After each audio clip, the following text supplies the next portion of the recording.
My father-in-law, Christopher, the fourth-generation owner of Bistro Restaurant, has passed away. After the funeral, my sister-in-law Isabella stopped me and led me to a quiet place. This is the will. Read it now. I hesitated a bit as I opened the white envelope, revealing the letter inside. Did you read it? So, the building belongs to us blood relatives. You can take the name Bistro Restaurant and the 2 employees, but leave everything else. In other words, she meant this. The land goes to the blood relatives, so you have to run the restaurant elsewhere. This was properly written by Dad, so follow it. Oh, and you can have the signboard too. As I stood there in shock, my husband Duncan arrived. Without acknowledging him, Isabella spat out her final words. You were just here to take care of Dad. Thanks for making the restaurant somewhat bigger. Duncan didn't reproach Isabella. Instead, he handed me another envelope. Inside was a signed divorce application. Her words were no lie. Abandoning me was probably part of the plan from the beginning. Thanks for your hard work. I was astonished by their thoroughness. No more words were needed. Thank you for your hard work. It was a purely business-like statement, devoid of any heartfelt emotion. Our second meeting was by chance. Helen? I turned around when called. There stood Duncan, whom I had studied with in college. Duncan? Long time no see. How long had it been since we last met? What are you doing here? I'm here for work. I had some business to take care of. It was almost 10 years since we had become working adults. That meant it had been that long since I had last tasted that food. Duncan's family ran a historic restaurant, and he often invited me to eat there during our school days. How is your dad and the others doing? Are they doing well? Oh, I guess they're fine. I haven't been home recently, so I don't know. His vague response made me a little suspicious. Now that he mentioned it, what was he doing here? I had thought he was training to take over the restaurant, but apparently that wasn't the case. Weren't you going to take over the restaurant? Of course, I am. But I wanted to gain some work experience first. So now I'm just an ordinary office worker. As we talked, I started to miss the taste of that food. Duncan, can I visit the restaurant again sometime? I really want to eat there again. Of course, you're welcome anytime. I'll go with you. I need to show my face once in a while, or who knows what they'll say. We made plans to visit. Even after 10 years, the restaurant hadn't changed at all. The grand and impressive elm signboard was still there. Inside, the stern and silent owner, Christopher, and Duncan's mom, Janet, were there to support him. In the back of the restaurant, there were several certificates and the proof of Christopher's master status inherited from the previous generation, all framed and displayed. This too hadn't changed, giving a sense of reassurance. I thought they wouldn't remember someone like me, just an ordinary customer, but Janet approached me and said, "Long time no see." I was incredibly happy about that. This is really delicious. Haha, thank you. Hearing that makes me happy too. When do you plan to come back to this restaurant? Actually, I was thinking it might be soon. Dad is getting old, and I've been thinking about expanding the restaurant. I also want to help with the restaurant. What did you say? If it's not a bother, please let me help too. It was undoubtedly my true feelings. Reuniting with Duncan after 10 years, experiencing the same great-tasting food even after a decade, and seeing Christopher and Janet preparing it. I was moved by all of it. That's why I genuinely felt, even if it was a momentary emotion, that I could give up everything now. It also meant entrusting my life to Duncan. So, that means? Yes. Please, go out with me. He spoke passionately about his dreams. Once he took over the restaurant, he wanted more people to taste the food. I was genuinely attracted to his vision, and eventually, we ended up together. I heard this area is going to be redeveloped. Is that so? Well, it must be hard to run a business here. I overheard customers talking in the seating area. It was unclear whether it was just a rumor or the truth, but indeed, being far from the city, it was hard to say there were many customers. Anyway, after getting married, as I told Duncan initially, I quit my job and started working as an assistant at Bistro Restaurant. I received warm guidance from my father-in-law, Christopher, the chef, and my mother-in-law, Janet, the accounting professional, and did everything from customer service to accounting, kitchen chores, and cleaning. It was all possible thanks to the staff. I learned various things I had never encountered before from Karina, who excelled in customer service, and Elliot, who managed everything from inventory to the website. Bistro Restaurant was built on the exceptional teamwork of these four elites. I thought my job for the time being was to support them. Soon after getting married and starting to work at the restaurant, Janet fell ill. "I'm sorry, Helen. I wish I could teach you closely, but it seems difficult now." "Please don't apologize. I will try to learn as much as I can as quickly as possible."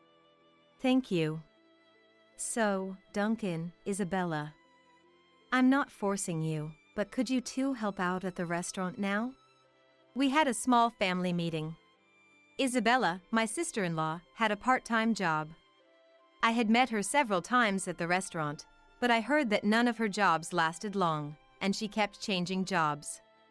The reason she wasn't working at the restaurant was probably that. She responded to Mom's words. "I like my current job, so I can't help immediately. But don't worry about the future. I will manage this restaurant properly." Duncan followed her. "I can't help immediately either. But as Isabella said, we'll come back here someday." After taking in their words, Janet simply said, "I understand." It sounded as if she hadn't expected anything from the beginning. There must have been similar conversations in the past. At that moment, I realized something. These two have no intention of helping with the restaurant now. Duncan had passionately talked about the future of the restaurant that day. Now seemed like the perfect time, but he didn't choose it. Though I hadn't concluded yet, I could sense something from their inconsistent words and actions. Anyway, I couldn't rely on others forever. I quickly became part of the well-coordinated team. However, I wanted clarity due to the lack of decisiveness. That night, I talked to Duncan. "Why didn't you say you would help? It's a chance to expand the restaurant." Then he said something he had never mentioned before. "Well, I don't like how strict those two are. Isabella probably feels the same. We're not the type to make an effort." Indeed, he was lax with time and promises and didn't get along with Christopher's strictness, which was the exact opposite of his character. But it's hard to imagine the restaurant could have been managed without that strictness. Denying it entirely wouldn't lead to expanding the restaurant. "So, when do you plan to get involved?" "When Dad retires, I guess." How much did he understand that it would be too late by then? I tried to persuade Duncan for about an hour, but I didn't feel any progress. After working at Bistro Restaurant for several months, I realized something. Christopher was indeed a silent person, rarely speaking. I only heard his voice for work-related matters. He always seemed unhappy, and I couldn't help but feel a sense of unease, but Karina and Elliot supported me. "Don't worry, he's not angry. He doesn't get angry often." "Actually, I think he likes you. He was much scarier with me." They comforted me in many ways. When Janet was feeling well, she taught me in detail about the management. "Helen, you have a good memory. It must be thanks to my previous job. And also because you're teaching me so thoroughly, Janet. You say such nice things." Fortunately, since I worked in the accounting department at my previous job, the terms came easily to me. Janet was also a great teacher, so I could feel myself improving. However, that environment didn't last long.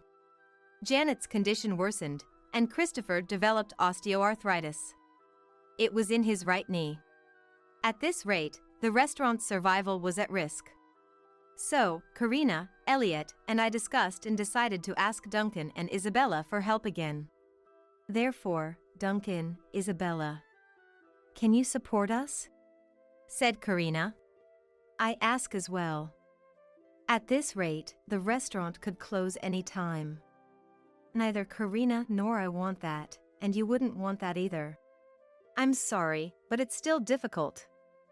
I understand your feelings. I'll definitely take over someday. How much did they think they needed to learn by then? Anyway, their response was cold, and they declined with a vague and suitable reason again. Additionally, Isabella added, I'm busy with work, so please take care of Mom as well.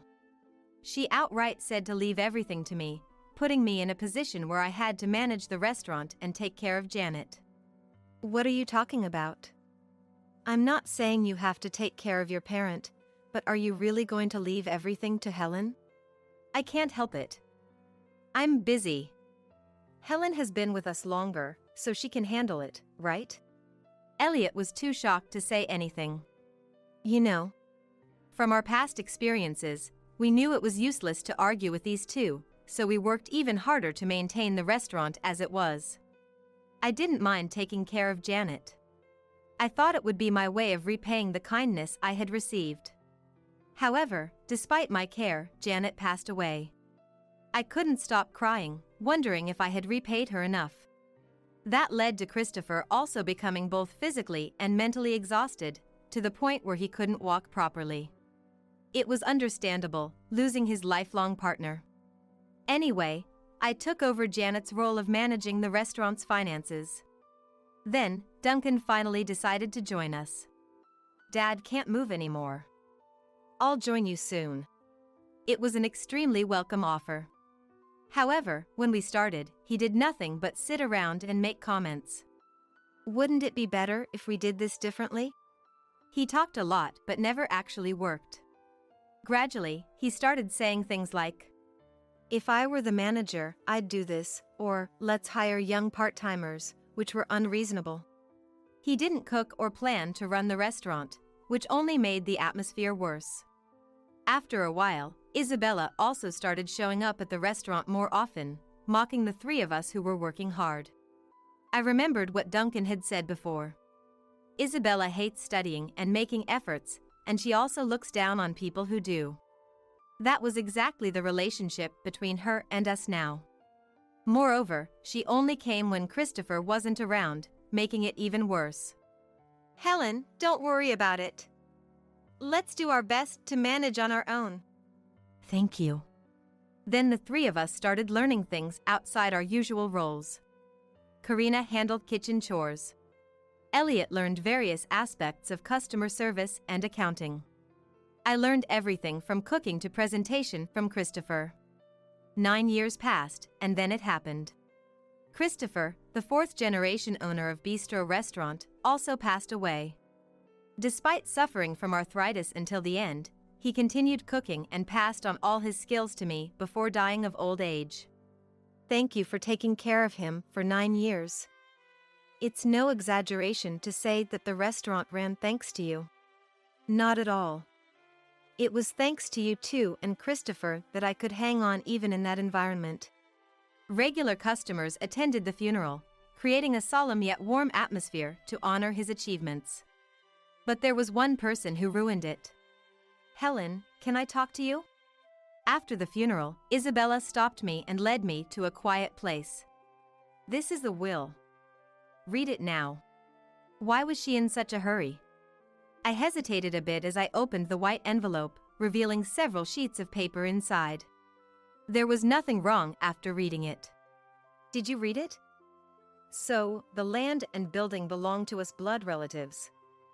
You can take the name Bistro Restaurant and the 2 employees, but leave everything else. In other words, she meant this. The land goes to the blood relatives, so you have to run the restaurant elsewhere. The handwriting was undoubtedly Christopher's. Having been with him for nearly 10 years, I couldn't mistake it. This was properly written by Dad, so follow it. Oh, and you can have the signboard. It's old anyway. As I stood there in shock, Duncan arrived. Whether knowingly or not, she ended with words spat out disdainfully. You were just here to take care of Dad. Thanks for keeping the restaurant running until now. At least to her, I was nothing but a convenient person. Duncan didn't reproach Isabella. Instead, he handed me another envelope. Inside was a signed divorce application. Her words were no lie. Abandoning me was probably part of the plan from the beginning. It's over. Thank you for your hard work. I was slightly surprised by their thoroughness. Isabella had forced Dad to write the will on his deathbed, and Duncan abandoned me as soon as he no longer needed to care for his parents. They had prepared for this day all along. No more words were needed. Thank you for your hard work. It was purely businesslike, devoid of any heartfelt emotion. As I left the church, Karina and Elliot were waiting for me.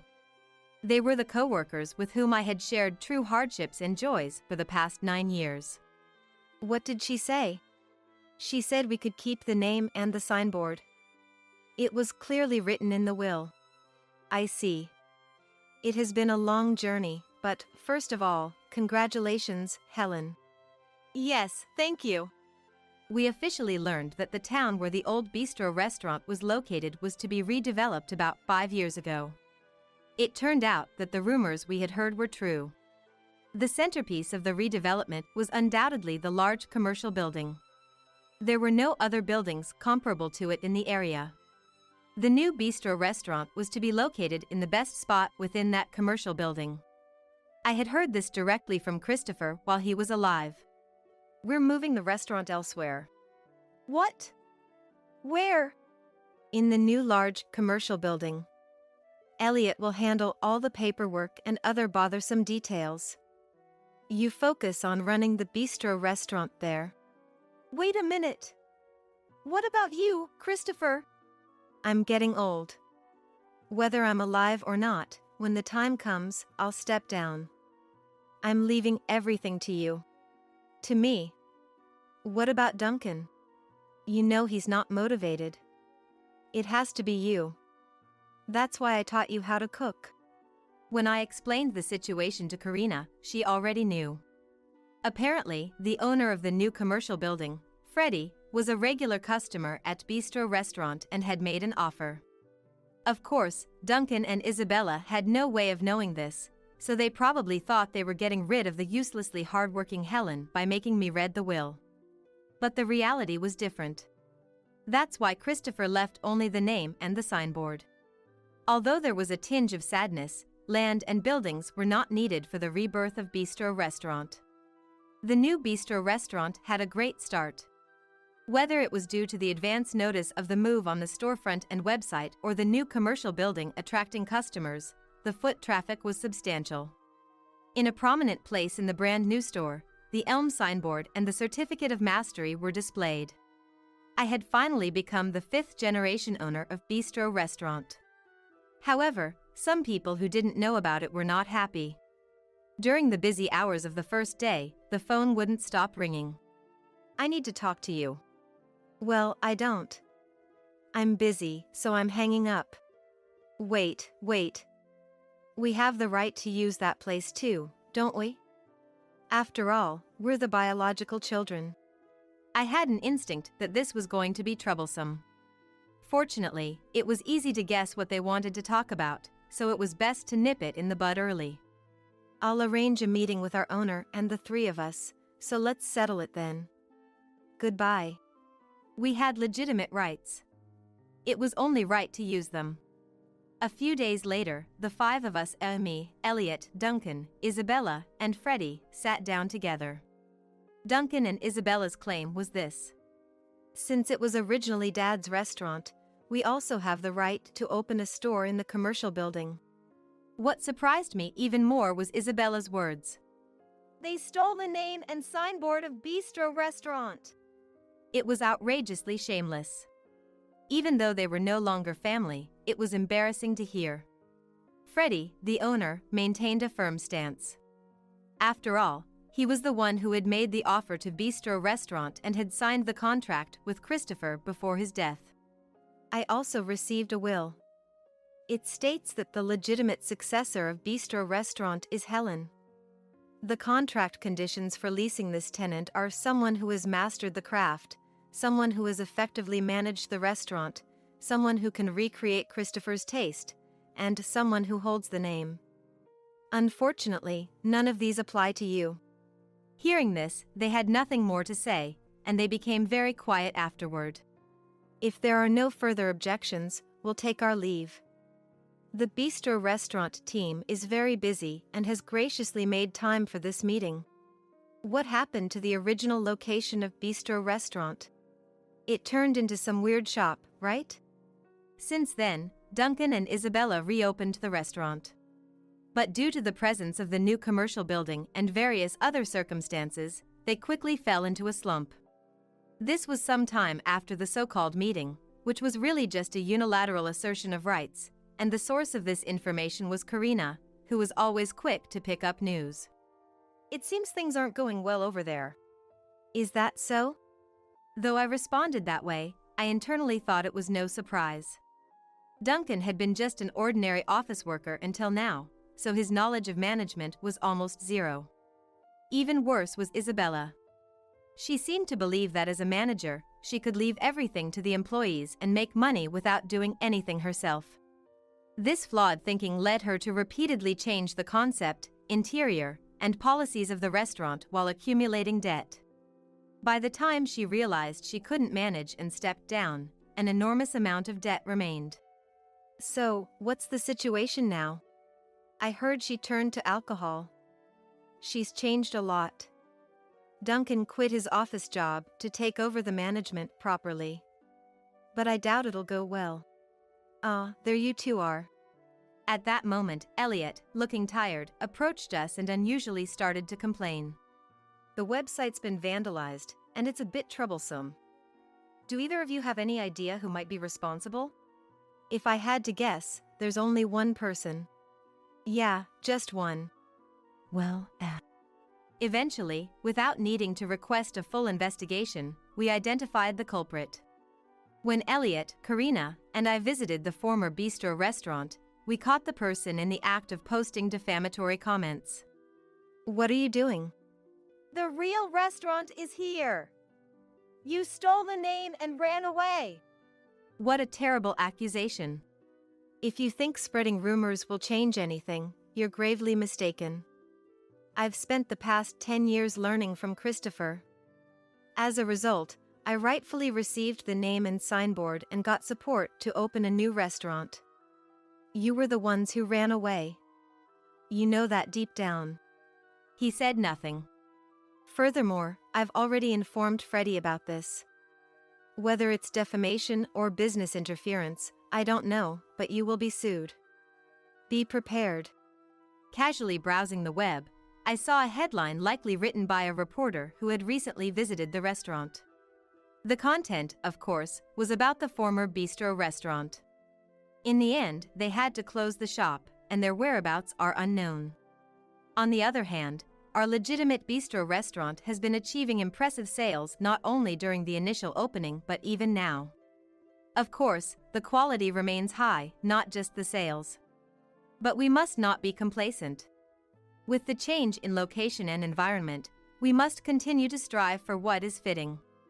I'm not aiming to expand the restaurant, but I will continue to strive for greater heights within my capabilities. This, I vowed to the Elm signboard.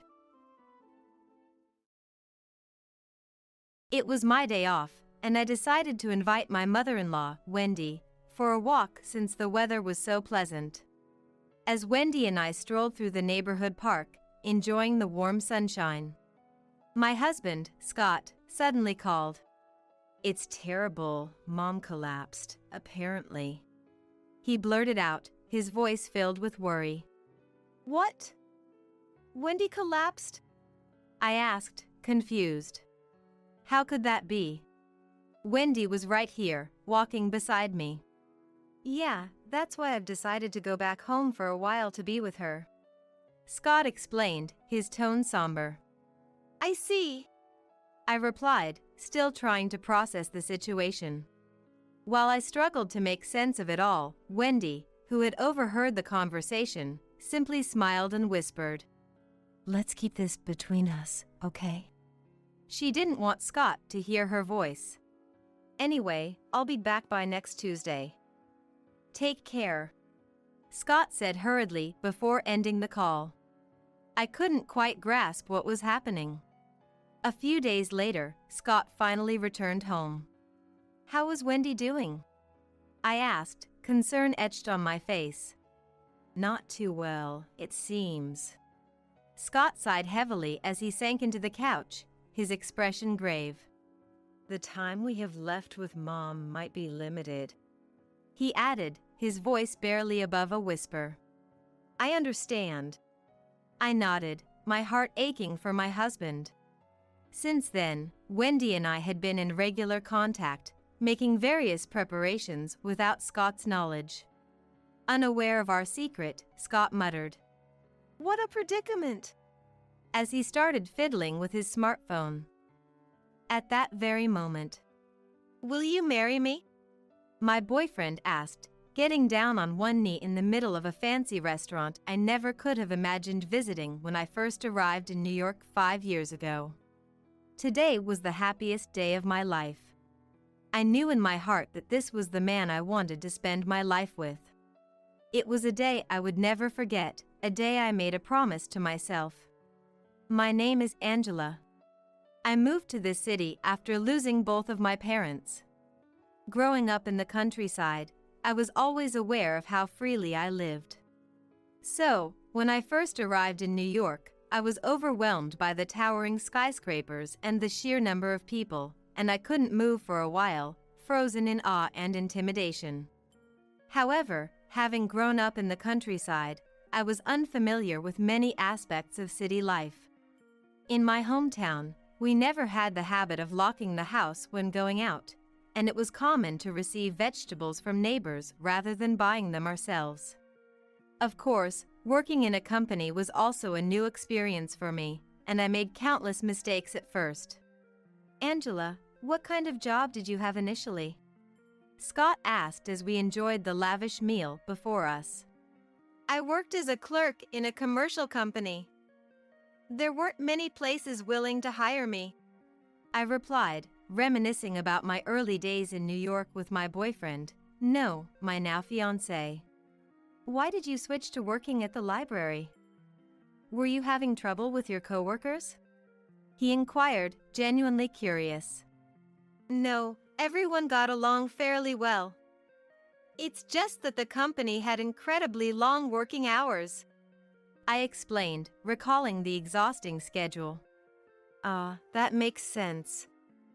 Coming to New York so suddenly, you wouldn't have known which companies were risky." Scott nodded understandingly.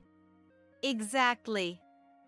And at the time, I didn't even realize that the company was operating illegally.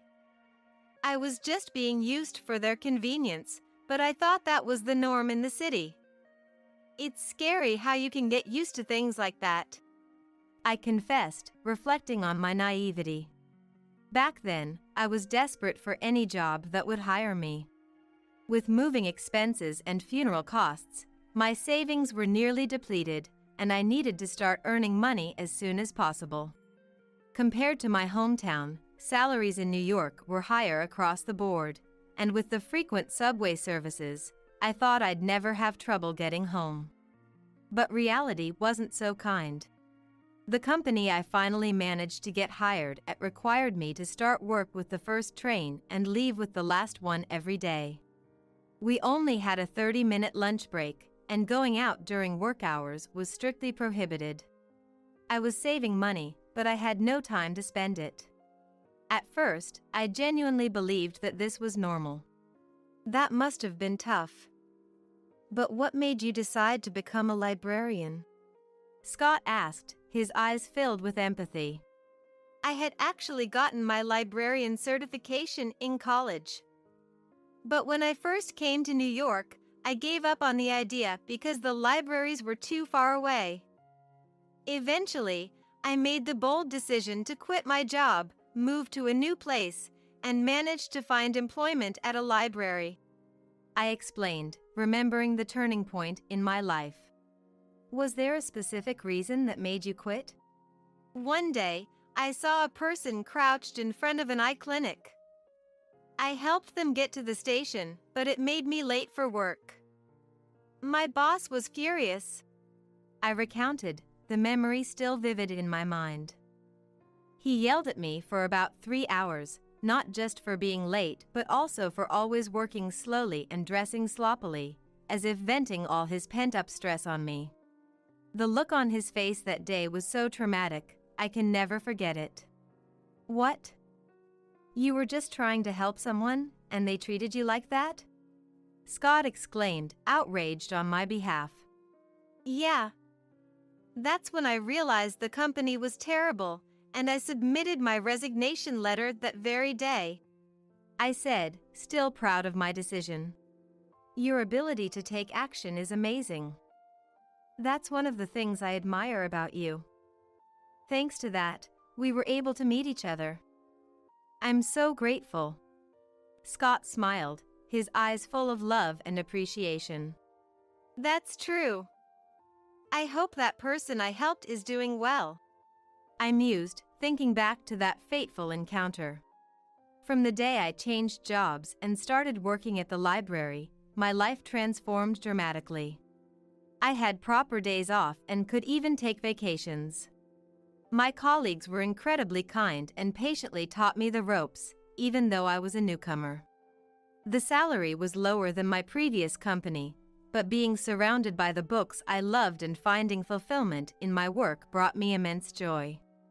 After a few dates, we officially became a couple. I'm filled with gratitude for the books that brought us together. Oh, by the way, I'd like to go and give Mom the news soon. Do you have any free days coming up? Scott asked, his eyes shining with excitement. How about next Sunday? I suggested, mentally running through my schedule. Okay. I'll let Mom know then. She can be a bit strict, but she's not a bad person. I'm sure she'll accept you, Angela. No need to be nervous. He reassured me, sensing my apprehension. Thanks. Let me know what Wendy likes, so I can get her something nice. I said, wanting to make a good first impression. Sure. Let's go shopping together. Maybe you could gift her a book you recommend? Scott proposed, always thoughtful. That's a great idea. I agreed, feeling grateful for his support. We continued our light-hearted conversation as more dishes were served. The food was delicious, of course, and the wine was so good that I accidentally drank a little too much. But I'll never forget the signed marriage license Scott handed me at the end of the night. It filled me with so much joy. I wished every day could be like this forever. A few days later, it was time to visit Wendy's house. I was a little nervous, as it was our first meeting. I woke up earlier than usual and took extra care with my appearance. Welcome. Thank you both for coming all this way. Wendy greeted us warmly as we entered her home. Thanks, Mom. This is my wife, Angela. Scott introduced me, his hand resting gently on the small of my back. It's a pleasure to meet you, Wendy. I look forward to getting to know you better. I said sincerely, wanting to start off on the right foot. As we settled in, Wendy, who seemed kind, began making small talk. So, Angela, what do you do for work? She asked, just as I was starting to feel at ease after discussing my hometown and hobbies. I sensed a slight shift in the atmosphere. She works as a librarian. Scott answered proudly. Oh, a librarian? Wendy's tone held a hint of surprise. Is something wrong? He asked, picking up on her reaction. No, of course not. There's nothing wrong with that. She said quickly, but I noticed a shadow cross her face. I hadn't expected my profession to be a topic of concern, and I felt beads of sweat forming on my palms. I'll be frank with you, Angela. You know, the cost of living in New York is quite high, right? That's why I'm a little worried about your financial situation. Is this really the career you want to pursue? Wendy questioned, her words sharp but tinged with apology. I understood her worries. When thinking about the future, it made sense that she would prefer her son's wife to have a higher-paying job. Yes, I have no intention of changing careers, I replied firmly, despite my nerves. I knew I had to convey my thoughts to Wendy here and now. It was scary, but she was Scott's mom. Surely, she would understand. With that belief, I held my ground and answered confidently. I used to work for an illegal company, but I made the decision to change jobs and become a librarian. I believe that through books, I can bring happiness to people. It's the first time I've found a career that feels so fulfilling. That's right, Mom. Angela and I met at the library where she works. It's like books brought us together. Don't worry about money, I'll handle that. Scott chimed in, supporting my stance. I take great pride in this job. If we ever face financial difficulties, I'm prepared to take on part-time work or whatever is necessary. That's how much I want to continue in this profession, I stated, my voice a little stronger than intended, but I wanted to express my thoughts honestly. Wendy nodded slowly, her expression still somewhat troubled. I see. Angela, I lost my husband and raised Scott on my own. I can't easily give my blessing to this marriage. So, I want you to prove to me, little by little, that you're a respectable person, she said. Of course, Wendy, I replied with a big smile, my voice filled with confidence. The tension in the room dissipated instantly, and normal conversation resumed. Finally able to relax, both Scott and I breathed a sigh of relief. The more we talked, the more I realized that Wendy was a family-oriented, kind-hearted person. Although Wendy's house was a bit far and we wouldn't be living together, I was determined to build a good relationship with her. For the past 15 years, I've been regularly visiting Wendy's house, just as I declared I would. While my first impression of Wendy was that she was strict every time I brought a book I had chosen, she would happily share her thoughts on it. Before I knew it, we were holding regular book club meetings over coffee. As a book lover, it was the perfect way to unwind, and I was thrilled to participate since it allowed me to grow closer to Wendy. I must remember to thank Scott for suggesting I recommend books to her. However, lately, I haven't been able to talk much with Scott. At first, our married life was blissfully happy, like a dream come true. Scott, who was kind and thoughtful, was the ideal husband, helping me forget the loneliness of losing my parents. He assisted with household chores and surprised me with bouquets on our anniversaries. Every day was filled with joy, but in recent years, there's no trace of that anymore. It's natural for the initial freshness to fade after so many years, but Scott's slovenly side has become more noticeable. We used to do laundry and housework together, but now he leaves everything to me. He doesn't even put clothes in the washing machine properly, and his socks are always inside out. When I pointed out, it's a hassle. If you have a problem with it, do it yourself, he said. He stopped cleaning up his own dishes, refuses to improve his eating habits despite the doctor's warnings, and complains about the healthy meals I prepare. Scott, don't you think your attitude is a bit too cold? I sigh, looking at the leftover food on his plate today. It's a menu I designed specifically for him, as he's prone to iron and calcium deficiencies. He used to praise my cooking, saying it was delicious, but now... Really? He replied, sounding disinterested. You come home late, and you don't even eat the meals I prepare properly, I pointed out, my frustration growing. What are you trying to say? He asked, his tone defensive. Do you think I'm your housekeeper or something?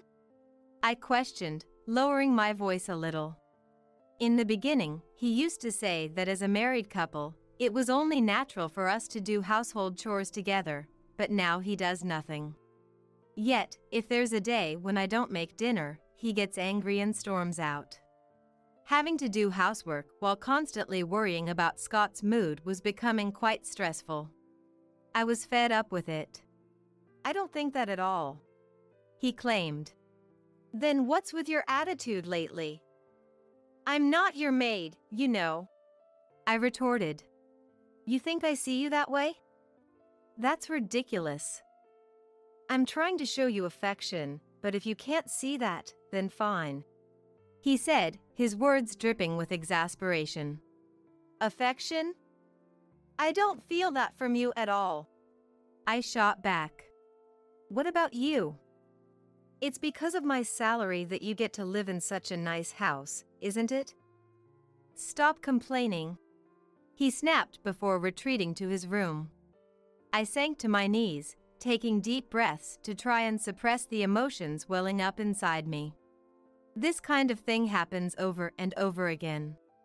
Whenever I point something out, he twists the conversation to make it seem like I'm the one at fault. We don't even sleep in the same bed anymore.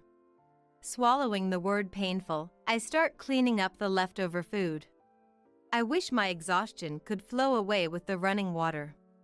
With that thought in mind, I washed the dishes alone, feeling utterly lonely. A few days later. It was a weekday, but the library was closed, so I had the day off.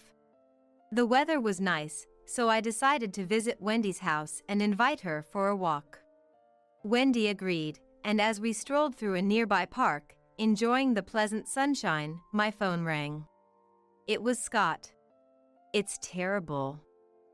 Mom collapsed, apparently, he said, his voice filled with worry. What? Wendy collapsed? I asked, confused. What was Scott talking about? Wendy was right here, walking beside me. That's why I've decided to go back home for a while to check on her, he explained. I see, I replied, still trying to process the situation. In contrast to my confusion, Wendy, who had been listening to the conversation beside me, smiled and said, Let's keep this between us, okay? She didn't want Scott to hear her voice. The atmosphere changed so abruptly that I almost cried out in surprise. Yeah. But you probably have work, so don't worry about it. Phone calls and stuff might stress Mom out, so you don't need to make any, Scott said. But don't you have work too, Scott? I asked. This is an emergency with Mom. Of course I'm going to take time off to go see her, he replied, as if it were obvious. I see. When will you be back home? I inquired. For now, I'll be back by Tuesday night next week. Anyway, I gotta go, he said hurriedly before ending the call. I clutched my smartphone tightly, staring at the ground. As I stood there in a daze, Wendy placed her hand over mine. I'm sorry, Angela. Can you leave the rest to me? She asked gently. My heart had been pounding loudly the whole time, but Wendy's words calmed me down a little, and I went home as she instructed. From then on, I kept in regular contact with Wendy as we made various preparations. Days passed, and on Tuesday night, Scott returned home, just as he had declared. I'm home, he announced. Welcome back. How was Wendy doing? I asked. Not too well, it seems. I might have to go check on her every now and then. So there might be more days when I can't come home. What? Really? Scott said, his expression grave as he sank into the couch. I responded, my voice and face showing an exaggerated level of surprise. The time I have left with Mom might be limited, and I want to cherish it. You understand, right? He asked. Of course, and actually, I'll come with you, I offered. No, I want it to be just the two of us. It's our last time together as a family. Besides, Mom didn't think too highly of you at first, right? He reminded me. That's... My voice trembled. Scott muttered, "What a predicament," as he picked up his smartphone. Seeing that, I couldn't hold it in anymore and burst out laughing, holding my stomach. Scott, you're the best, I said, still chuckling. Huh? What the hell, Angela? Mom's in critical condition and you're laughing? What kind of messed up sense of humor do you have? He snapped, clearly annoyed. Scott tossed his phone aside carelessly and stood up, approaching me with an angry expression on his face. I stopped him with my hand and opened the door to the adjacent room connected to the living room. "Who's in critical condition?" I asked. Huh? Mom? How? Scott stammered. None other than Wendy emerged from the room. Seeing her, Scott completely lost his composure, his face growing paler by the second. In contrast, Wendy approached Scott with a fierce intensity. What have you been doing this past week? She demanded. What do you mean? He replied weakly. As you can see, I'm perfectly fine. What have you been up to? She pressed. That's... Scott trailed off, averting his gaze from Wendy and falling silent.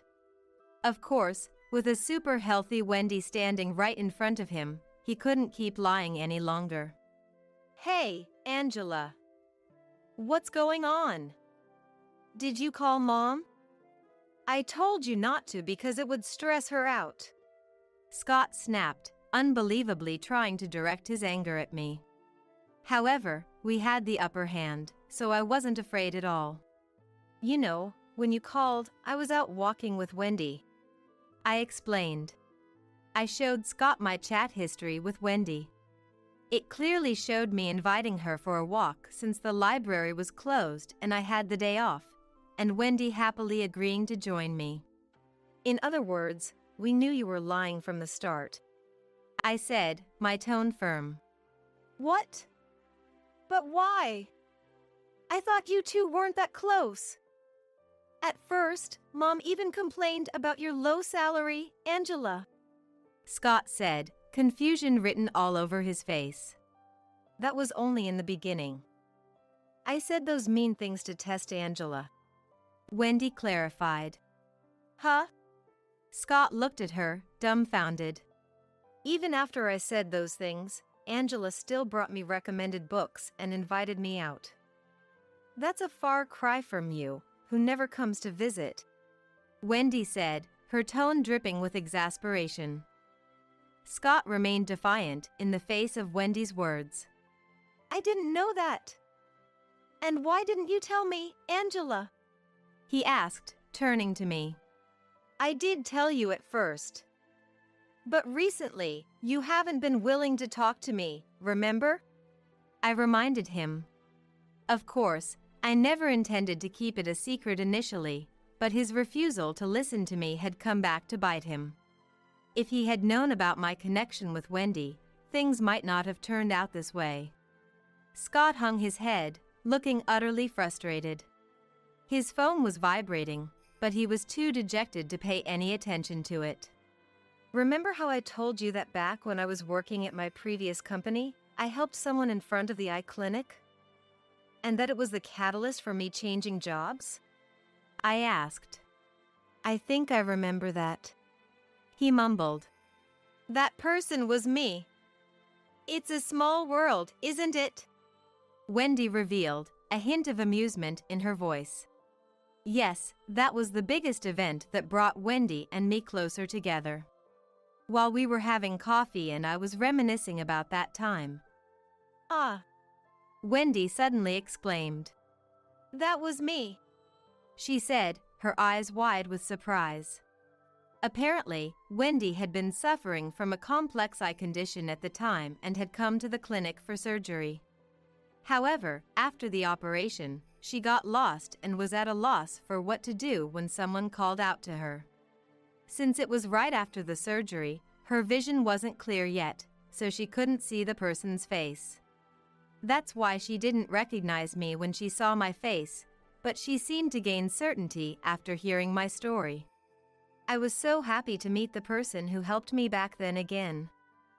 That's another reason why we've become such good friends," Wendy said, smiling warmly.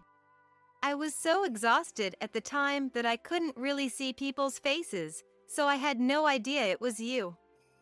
I've been worried about whether you made it home safely all this time, I confessed. Thanks to you, I did. Well, right now, it seems like Scott sees me as a terminally ill patient. Maybe Scott should be the one getting eye surgery next, Wendy joked. Scott, who usually has such a condescending attitude towards me, couldn't seem to win against Wendy. He opened his mouth as if he wanted to say something, but no sound came out. At that moment, the door leading to the adjacent room opened again, and a woman's voice called out, "Scott." "Huh, Tina?" Scott stammered, his eyes widening in shock. "Good evening. It's been a day, hasn't it?" Tina said, smiling sadly as she faced Scott. Tina was a little younger than me, with well-defined features and a slender figure that looked great in her floral dress. Seeing her shoulders tremble slightly, I felt a strong urge to protect her. I could understand a little why Scott might have fallen for her. "Why is Tina here?" Scott asked, his voice shaking. "After we parted ways yesterday, I went home and found these people there. They told me everything." "You were married, weren't you?" Tina said, her tone a mix of hurt and accusation. "How did you find out?" Scott mumbled, avoiding eye contact. "I hired a private investigator to look into everything. Over the past week," Wendy explained. A week ago, right after I hung up on Scott's call, Wendy sent me home and immediately headed to a detective agency. She told them she wanted them to investigate her son's infidelity right away, no matter how much it cost. As a result, evidence was quickly gathered, and they were able to identify Tina's home and contact her.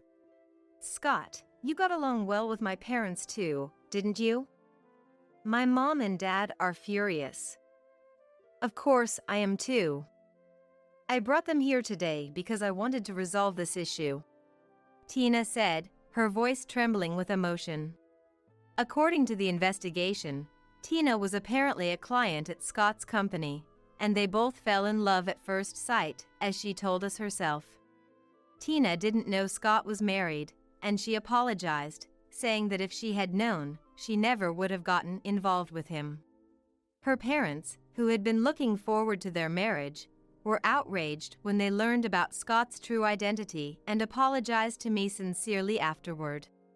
Tina and her parents had done nothing wrong, yet they apologized to me, which made my heart ache and fueled my anger towards Scott even more. That's why I also apologized to Tina and her parents and suggested that we come here today. So, Scott's infidelity has been completely exposed.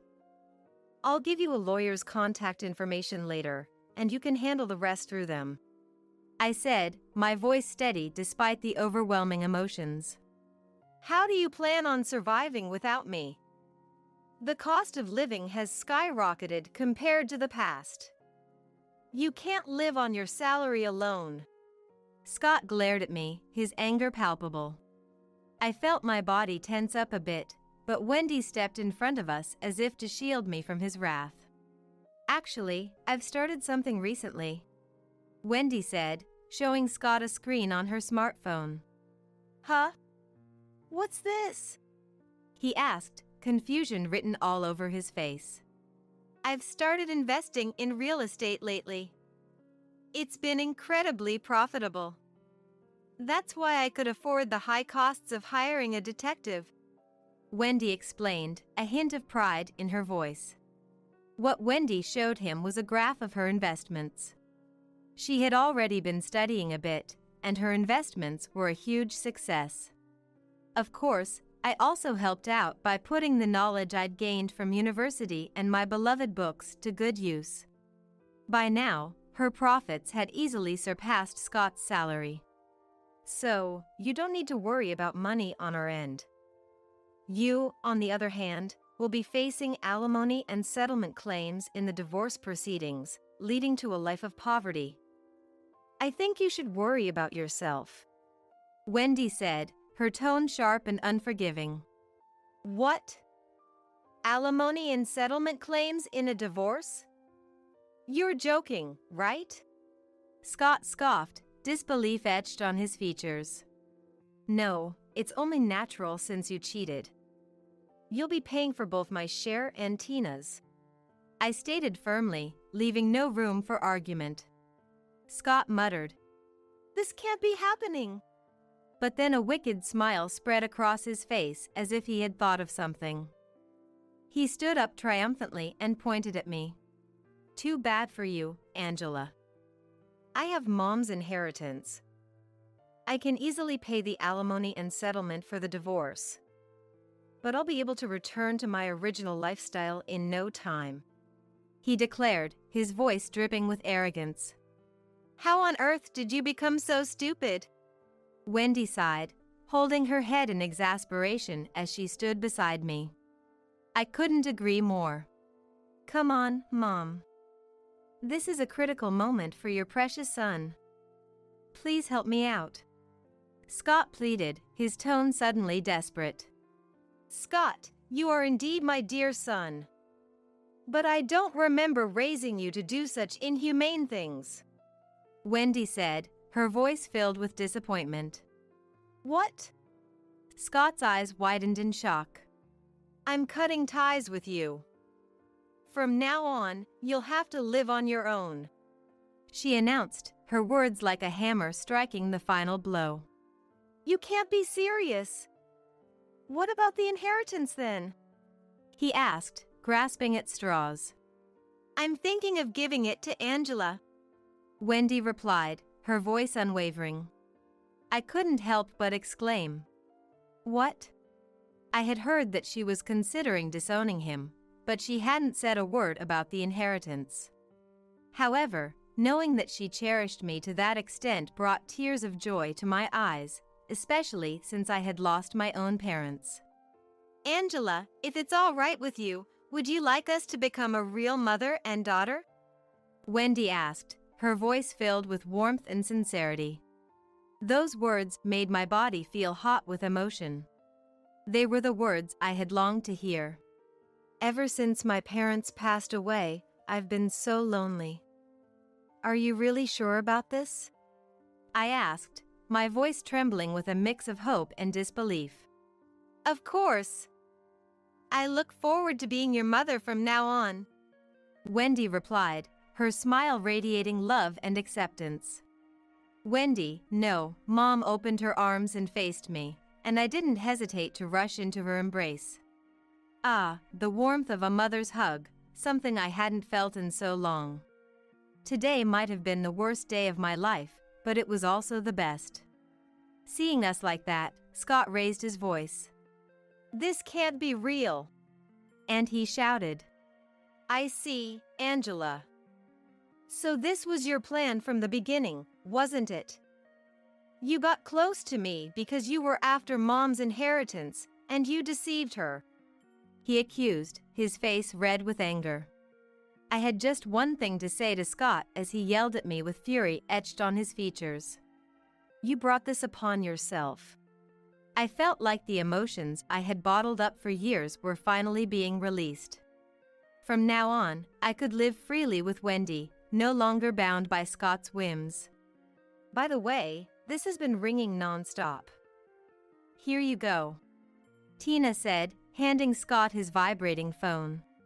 As he angrily answered the call, a man's furious voice could be heard shouting, "You're fired! Trouble with a client? Marriage fraud? There must be some mistake." Scott stammered, his face turning pale as he desperately tried to explain himself, but he was quickly cut off, leaving him helpless. In front of a completely deflated Scott, only Tina stood, smiling just as she had at the beginning. Tina, you're on my side, right? Scott pleaded, reaching out to her as if she were his last hope. But Tina swatted his hand away. Scott, I went through a terrible divorce in the past, and I truly believed that this time I could find happiness, she said, her voice filled with disappointment and hurt. Tina, Scott whispered, his eyes wide with desperation. But it turns out you were just the same as my ex. I'm the one who reported you to the company. Goodbye, Tina declared before heading towards the front door. Wendy followed after her. I handed Scott, who must have been facing true despair, the divorce papers I had signed, and then I left the house. After that, Scott seemed to have surrendered, and the divorce was finalized surprisingly easily. After receiving a hefty alimony payment from the divorce settlement, Wendy and I moved into an apartment to avoid any potential attacks from Scott. I heard rumors about how Scott was doing afterwards, apparently struggling to find a new job. It's no wonder, since we had spread the word about his misdeeds, making it difficult for him to find employment in the same industry. I hope he's living a life of poverty now. Good morning, Wendy. I greeted her with a smile.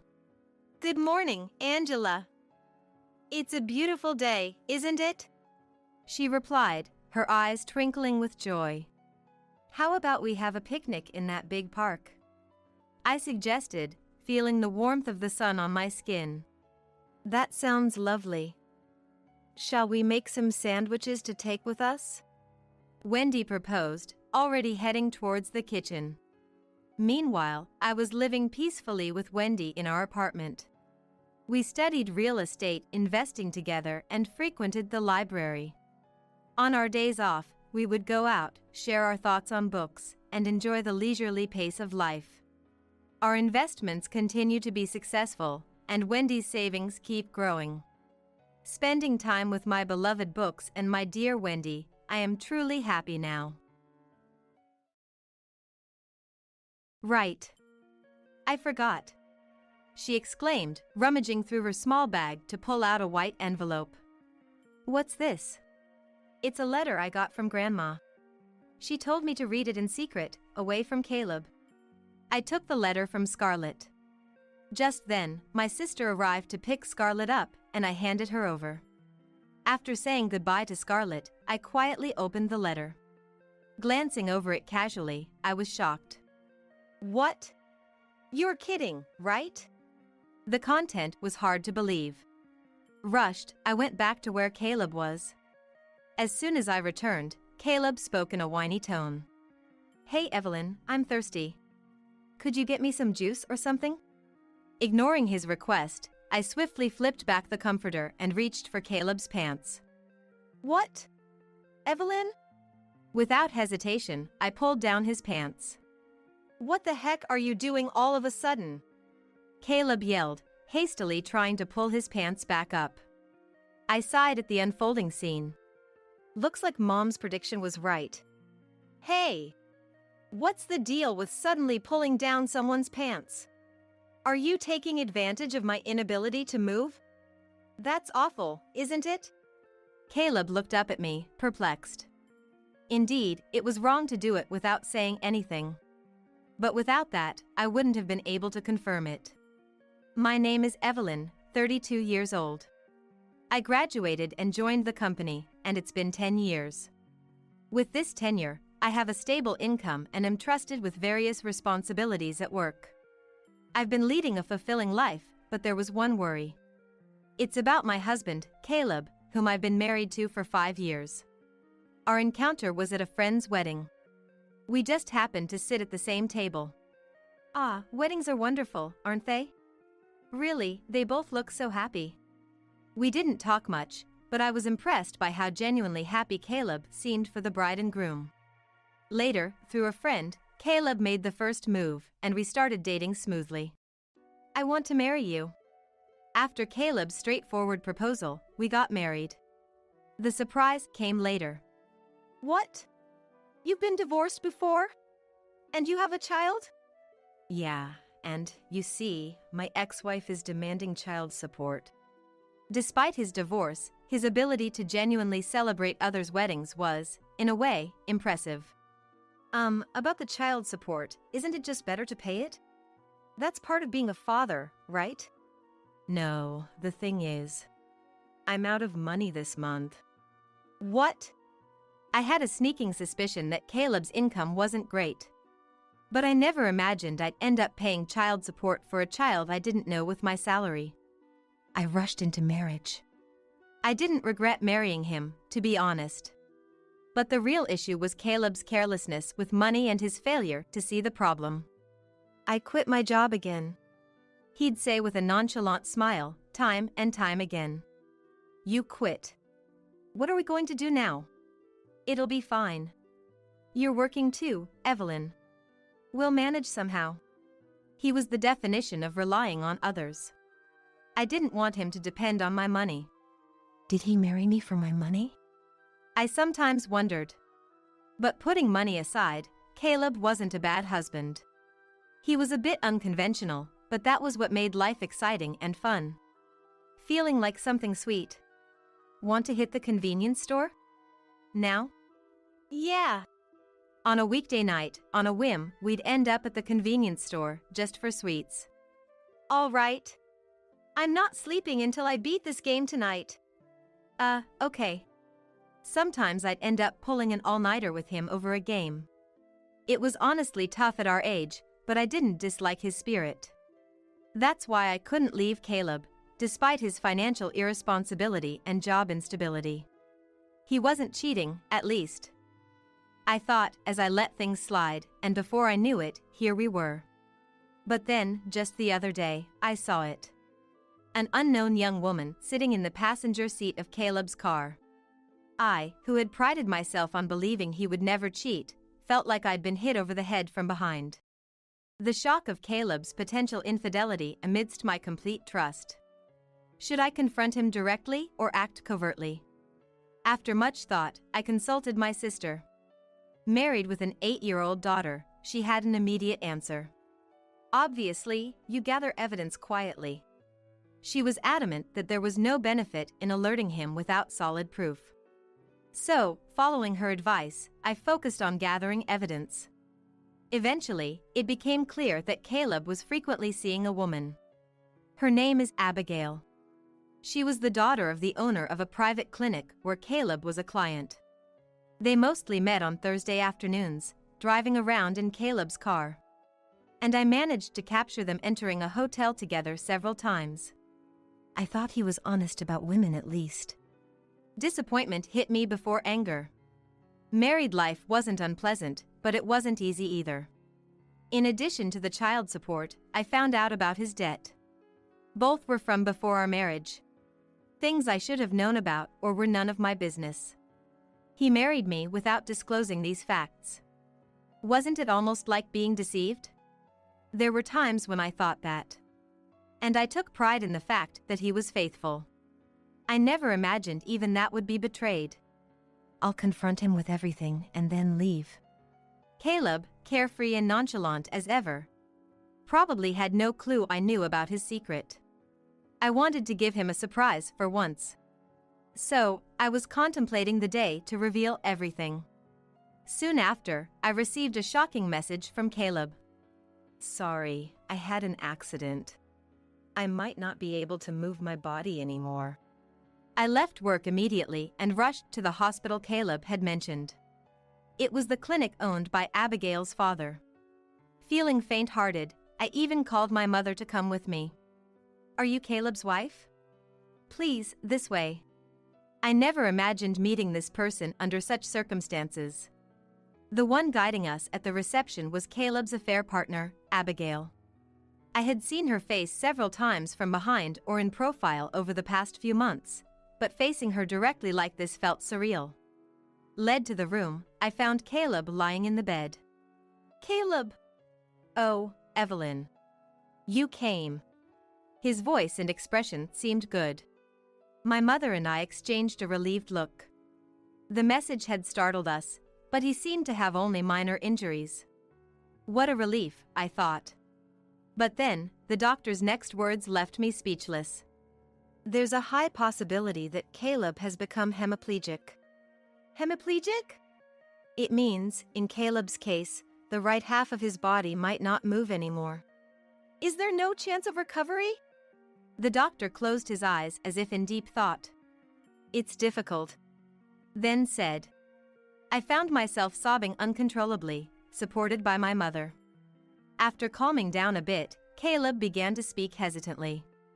This hospital, because of its facilities, can't accommodate long-term patients, so I'll be sent home. But what about thorough examinations? Your right side isn't moving, right? There could be other reasons. Well, I'm tired from the accident today. We'll revisit this. Caleb's words, somewhat hesitant, worried me, but I didn't want to push him. Reluctantly, I had my mother help me take Caleb back to our apartment. After laying Caleb in bed, I went out to the entrance to see off my mother. Sorry for the sudden call today. Thank you. It's okay. But it seems the timing to confront him about the affair has vanished. Indeed. What will you do now? If Caleb is truly hemiplegic, I can't abandon him just because he cheated. I'll think about it. Remember, you're the most important to me. It seemed like my mother was advising me not to sacrifice myself for Caleb. Thanks. She seemed to want to say more, but left with a complex expression on her face. The next day, my life caring for Caleb began. Although he was hemiplegic, the other side of his body worked, so the need for care was less than I expected. However, soon, taking care of Caleb's mental health as he couldn't go outside became more challenging. I'm just so bored. Surprisingly, he didn't complain much about his immobility, but his frustration seemed to stem from boredom. He would summon me frequently for trivial things, like wanting juice or needing his back scratched. These were minor tasks, but the constant demands wore me down. During such moments, my sister's daughter, my niece Scarlett, suddenly decided to visit our home. Scarlett and Caleb hardly know each other. Why she would visit under these circumstances was initially a mystery to me. When I asked my sister why, her reply was nonchalant. Obviously, because I am worried about you. Even Scarlett at 8 years old is concerned about you. That's sweet of Scarlett. I'd join if I could, but I'm swamped with work, and it's all I can do to arrange transportation. Mom seems busy too, but at least with Scarlett around, Caleb won't be able to throw tantrums in front of a child. Her prediction was spot on. With Scarlett present, perhaps due to his male pride or just plain embarrassment, Caleb drastically reduced how often he called for me. This gave me a chance to chat with Scarlett about school life, the latest elementary school trends, and all sorts of girl talk. But why does enjoyable time always fly by so quickly? As evening approached, it was time for Scarlett to leave.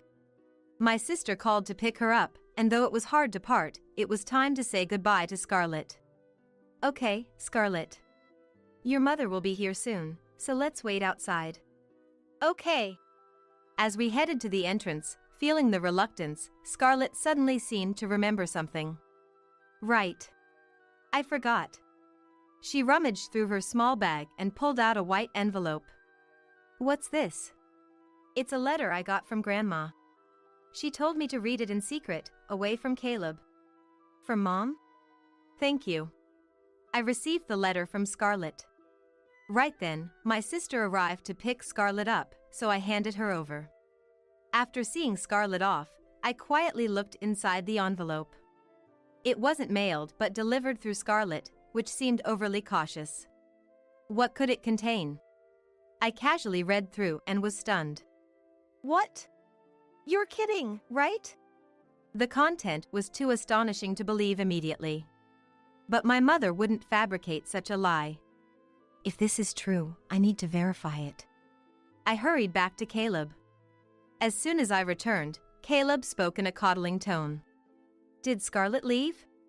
Yes, my sister just picked her up. Got it.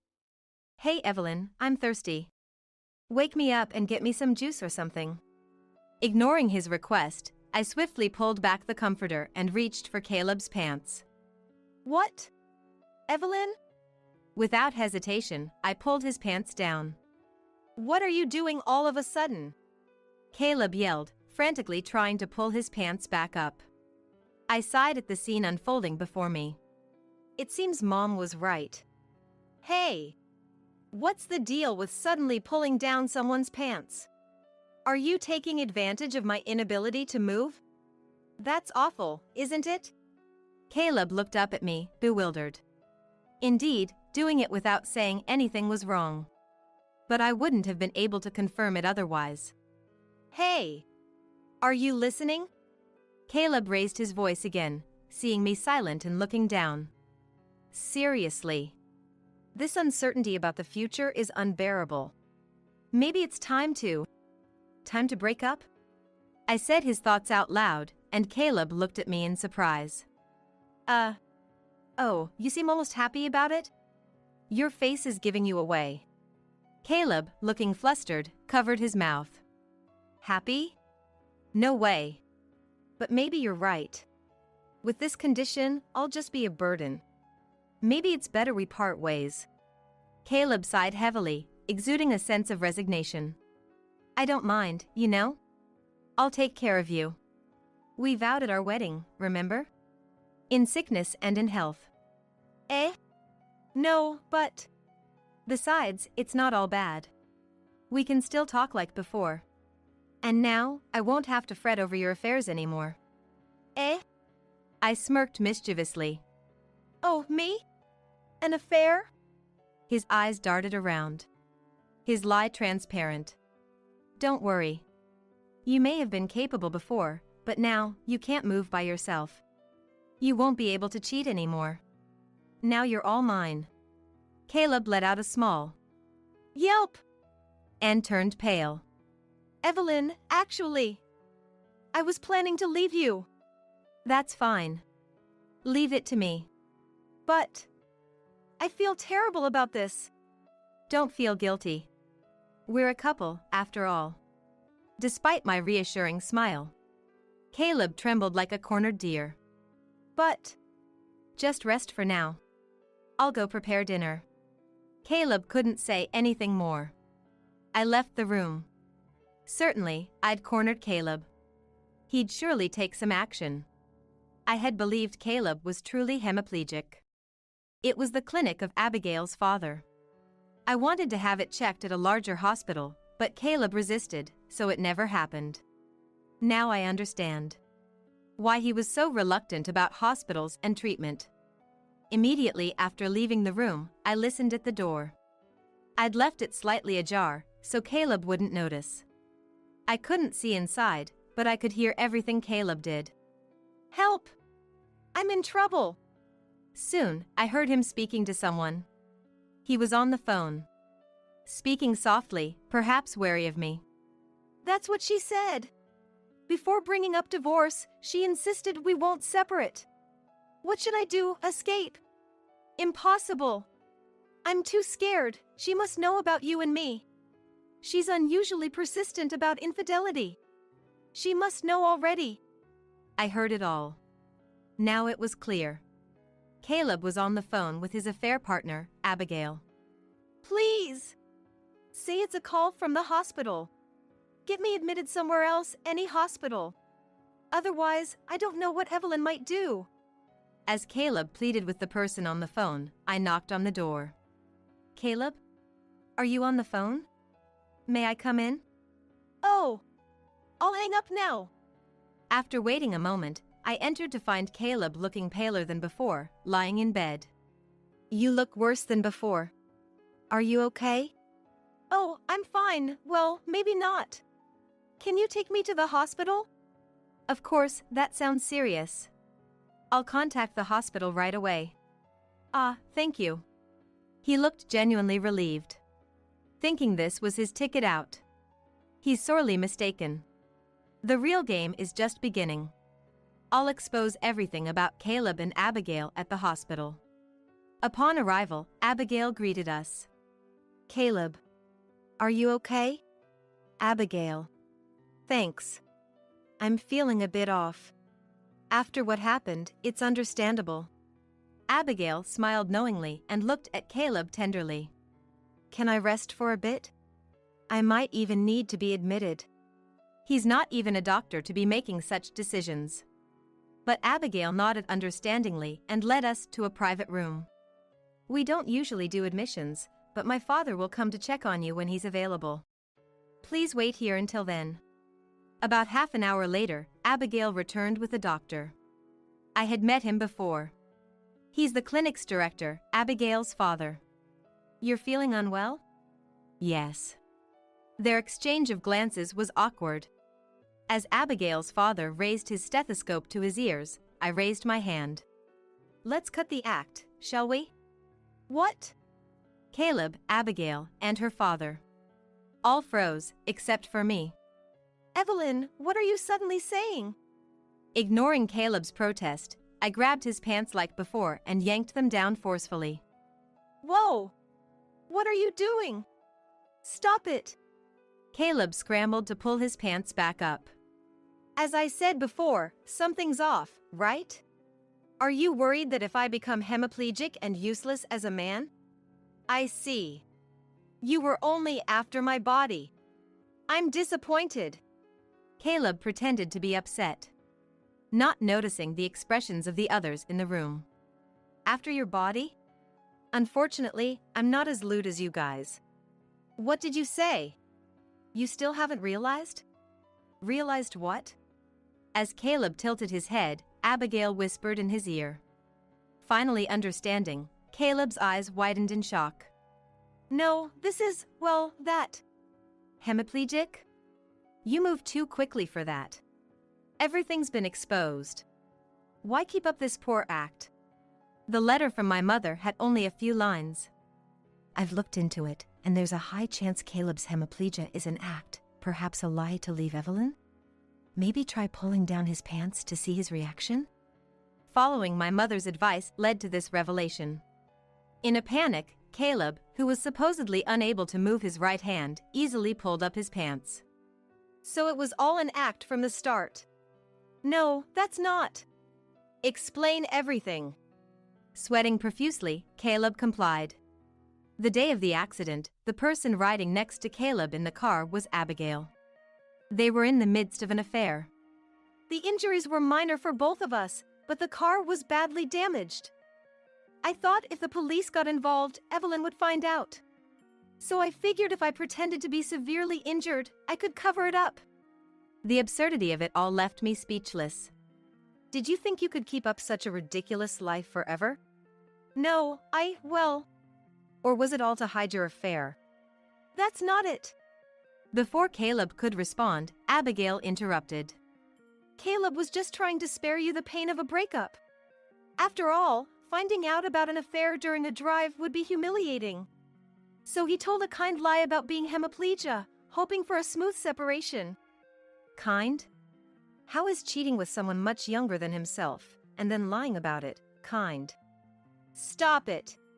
Our love is real. Abigail said this proudly, but Caleb, shrinking in the background, looked like his elaborate lie had caught up to him. Is that so? Then you should have been upfront about it. Right, Abigail's father? Abigail's father flinched. His forehead glistened with more sweat than Caleb's. Well... The moment I realized the hemiplegia was a lie, I had a lot to say to you. Me? What might that be? Abigail's father looked at me with a forced smile. Perhaps he couldn't abandon his daughter. I felt sorry for him, but as a doctor, he did something he shouldn't have done. I guess you just listened to your daughters, please, but how did you feel watching me break down in tears? Don't you have any professional pride? Wasn't it empty to go as far as forging a medical report? Abigail's father seemed to catch his breath. He began to speak, carefully choosing his words. That wasn't forgery. It was a diagnostic error. How could such an obviously healthy man be mistakenly diagnosed as hemiplegia? He probably wanted to insist it was a mistake, not malicious forgery. Well, as for me, it doesn't really matter. Fortunately, I have relatives in both the medical and legal fields, so I'll be consulting with them. What? You can't. Abigail's father's complexion changed. Understandably so. For a private practitioner, reputation and client reviews are crucial. If it became known that he dirtied his hands as a doctor just to unite his daughter with her affair partner, the clinic's reputation would undoubtedly hit rock bottom. Please, have mercy. There's no mercy here. I'll have my lawyer discuss the details with you later. Since Caleb seems to be in good health, please go back to your duties. He was hardly in the state of mind for work, but it was true that other patients were waiting. The calls of the nurses had been audible for a while. Yet, Abigail's father, who had been reluctant to leave, was finally forced out by me, barely able to walk, and exited the room.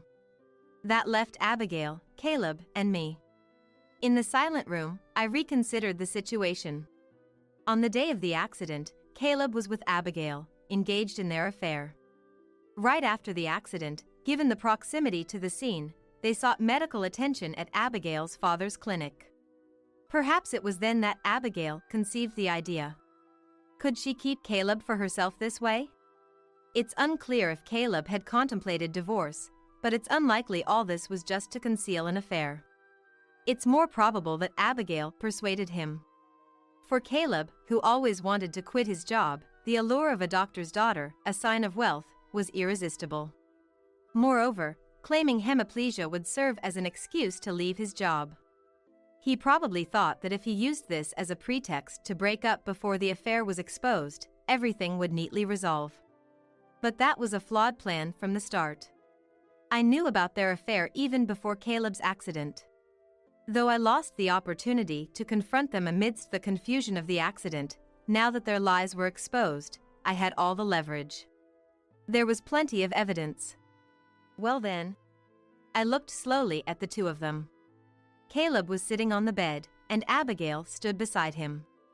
Regarding what comes next, I want a divorce. Surprised by my statement, Caleb and Abigail exchanged looks. A divorce, is that okay? Okay or not, I've known about your affair for a long time. I've been preparing to leave since then. Caleb looked conflicted, and Abigail's eyes sparkled. So Caleb and I can be together. We don't have to meet in secret anymore. Despite their bold meetings, it seemed they had been trying to keep it discreet. Yes, after we divorce, you're free to do as you please. However, there are conditions for the divorce. Conditions? Abigail frowned in confusion. Yes, don't worry, it's nothing serious. First, I'll be seeking compensation from both Caleb and Abigail. Additionally, there will be no division of assets. I'll be keeping all the savings. That's all. Isn't that a bit unfair, Evelyn? Unfair? Have you forgotten that for the 5 years we've been married, I've covered most of our living expenses? That alone is more than the savings. Caleb, notorious for his laziness, has never held a job for long. His income was unstable and significantly lower than his peers. Moreover, he was a big spender, still not having paid off debts from before our marriage. Sure, Evelyn has helped me, but I've been working hard too. He seemed dissatisfied with the idea of handing over all the savings. Caleb stuttered and struggled to find the right words. I didn't want to prolong this confrontation and was considering setting a later date to talk things through when, unexpectedly, Abigail came to Caleb's rescue. Caleb! We've come this far, haven't we?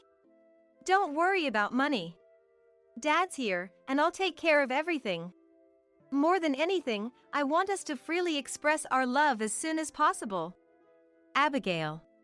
Love conquers all. In front of his soon-to-be ex-wife, the audacity of their display was astounding. What did Abigail see in him?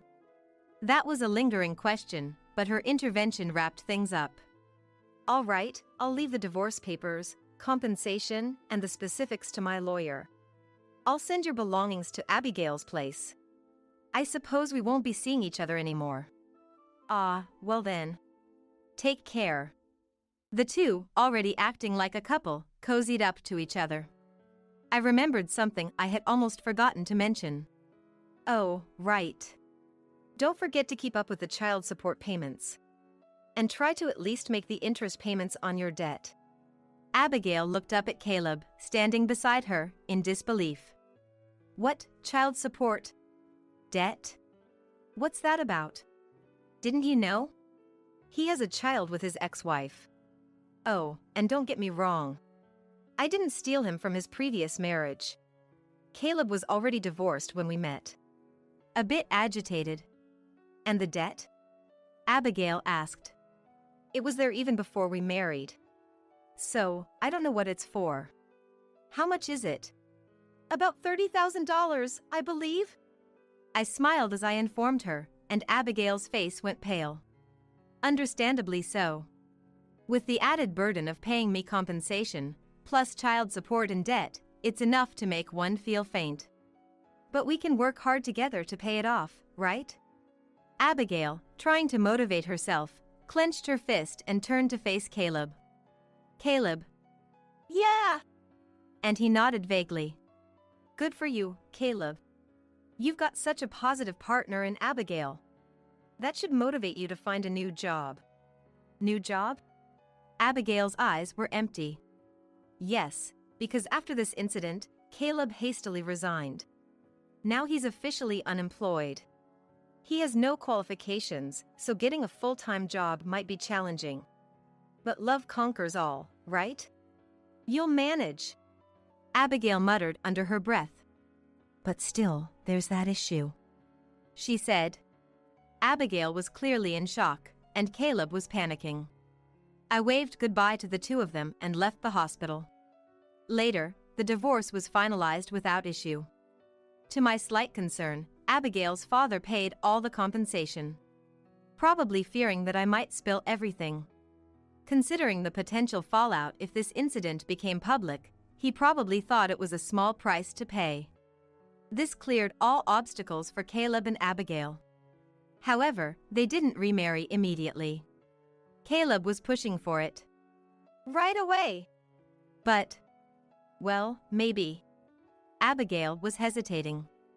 Furthermore, the two of them were constantly fighting, with Caleb never finding a job and Abigail reluctant to make their relationship official. Even if you think someone is your destiny, it's understandable to hesitate when faced with such a hopeless case. In my situation, by the time I realized everything, I had already grown too attached to Caleb. If it wasn't for that, I would have left him much sooner. Thanks to all this, I'm now enjoying a peaceful life for the first time in a while. At first, I thought I might feel lonely. Caleb, despite his many problems, was good at entertaining and pampering people. But once he was gone, I realized how much more comfortable life could be. No more sudden demands for sweets, no more all-night gaming sessions. Some might find that exciting, but it was too much for my 30s body. Now I can take care of myself, live each day with ease, and not always on the edge. No more stretching beyond my limits. I'm looking forward to a life that fits me, without overextending or pushing too hard. As soon as Thomas saw me, he pleaded. Please.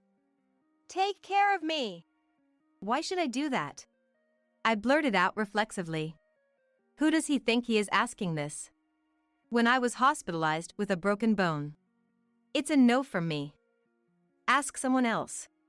And who was it who said that? It's your own responsibility. Be grateful you even got help. This is the end of me reaching out to Thomas. I am Elizabeth. 32 years old. Married 5 years ago, with my husband Thomas, our son Anthony, and our dog Max. We're a family of 3 and 1 pet. Thomas works at a major IT company and is very busy every day. Leaving home early in the morning and often not returning until the date changes isn't uncommon. He frequently works on weekends and takes business trips once a month. Thanks to that, Thomas rarely spends time with the family and has almost no memories of playing with Anthony. However, he has risen rapidly in his career, attaining a managerial position in his 30s. We were able to build my dream house because Thomas worked so hard. My parents are farmers in a rural area. That's why I always longed for a suburban house with a yard. Thanks to Thomas, Anthony and I live comfortably. I've come to terms with our limited family time. To outsiders, we might seem like a blessed family. However, due to my husband's frequent absence, I handle all the childcare and housework alone. It's basically single parenting. I wanted to work and send Anthony to daycare, but Thomas insisted on a preschool that also teaches. So Anthony goes to preschool and I ended up as a housewife. But I have a reassuring friend. My childhood friend Madison. We're the same age and from the same countryside. By coincidence, our kids attend the same preschool. Madison has been a single mother since her divorce last year. After dropping Anthony at preschool, having coffee at my place is my only break. We share our gripes about Thomas and the hardships of parenting. It's when I'm talking to Madison that I realize something. Unknowingly, I've been harboring dissatisfaction towards Thomas. People always say it's wrong to feel dissatisfied in my situation, and I thought so too. But maybe, I was just convincing myself not to be discontent. One day, while walking Max, he suddenly ran off. I chased after Max desperately. A car had stopped in front of me, and while Max managed to avoid it, I wasn't able to stop and ended up hitting the car. It was entirely my fault. Max looked at me worriedly from the sidewalk. I was relieved he was safe, but I couldn't stand up. I was taken to the hospital by ambulance, diagnosed with a bruised shoulder and fractures in my ankle and fibula, and admitted immediately. It seems I'll be hospitalized for about 3 months. I wondered what would happen with Anthony's care. And the house. The worries seemed endless. I called Thomas's mobile phone. I thought he would cooperate at a time like this, but he was continuously unavailable. As I grew anxious, Madison called me. It was to discuss costumes for the preschool play, but I cut the conversation short and asked her to take care of Anthony. Madison was initially surprised and concerned for me, but hearing that I sounded stronger than expected, she gladly agreed to look after Anthony. I was so grateful I almost cried. Next, I phoned Mom to briefly inform her of the accident and my weeks-long hospital stay. She said she'd come as soon as she finished her tasks. Until Mom arrives, Madison would be the only one to rely on. After hanging up with Mom, Thomas finally called. Sorry, I was too busy to answer the phone. I reported the accident to Thomas and asked him to bring some clothes and essentials. But his response was unbelievable. No way. Why should I do that? I have to get up early tomorrow, ask someone else. I had expected Thomas to be incredibly worried, but I was the one shocked. Not just because he refused to bring my things, but because he showed no concern at all. I had hoped for Thomas to worry about me and our family. Was I too naive to expect kind words from Thomas? The next day, Madison came to the hospital. She brought my change of clothes and other necessities from home. Madison has a key to my house. And I have one to hers. We always agreed to help each other out in emergencies. I brought extra towels. Let me know if you need anything else. Madison's thoughtfulness made me feel so grateful. After Thomas's behavior yesterday, her kindness was a relief. I couldn't help but tear up. Madison said with a laugh, "You're overreacting," lending me a handkerchief. Madison is the complete opposite of me, calm, good at reading the atmosphere, and empathetic. I've never seen her in a fight. She's nothing like me, who wants to get a qualification and work outside. Are you okay from the injury? Take better care of yourself. Madison's ever-gentle tone comforted me. Don't worry about Anthony. He stayed at my place last night and slept with my kids. Without me saying anything, Madison understands. Why is Thomas so indifferent to us? I get he's busy, but he doesn't even visit you in the hospital and hasn't seen Anthony, right? While Madison visited, I vented my frustrations about Thomas. Seeing me sighing and lamenting, Madison smiled kindly. Men are like that sometimes. He's probably under stress we don't know about at work. Maybe, but not showing his face or concern, that's going too far. Thomas works late, he's not just out having fun, right? That's true. We have a comfortable life and our own home because of Thomas. He does earn enough for us. I felt somewhat convinced by Madison's words.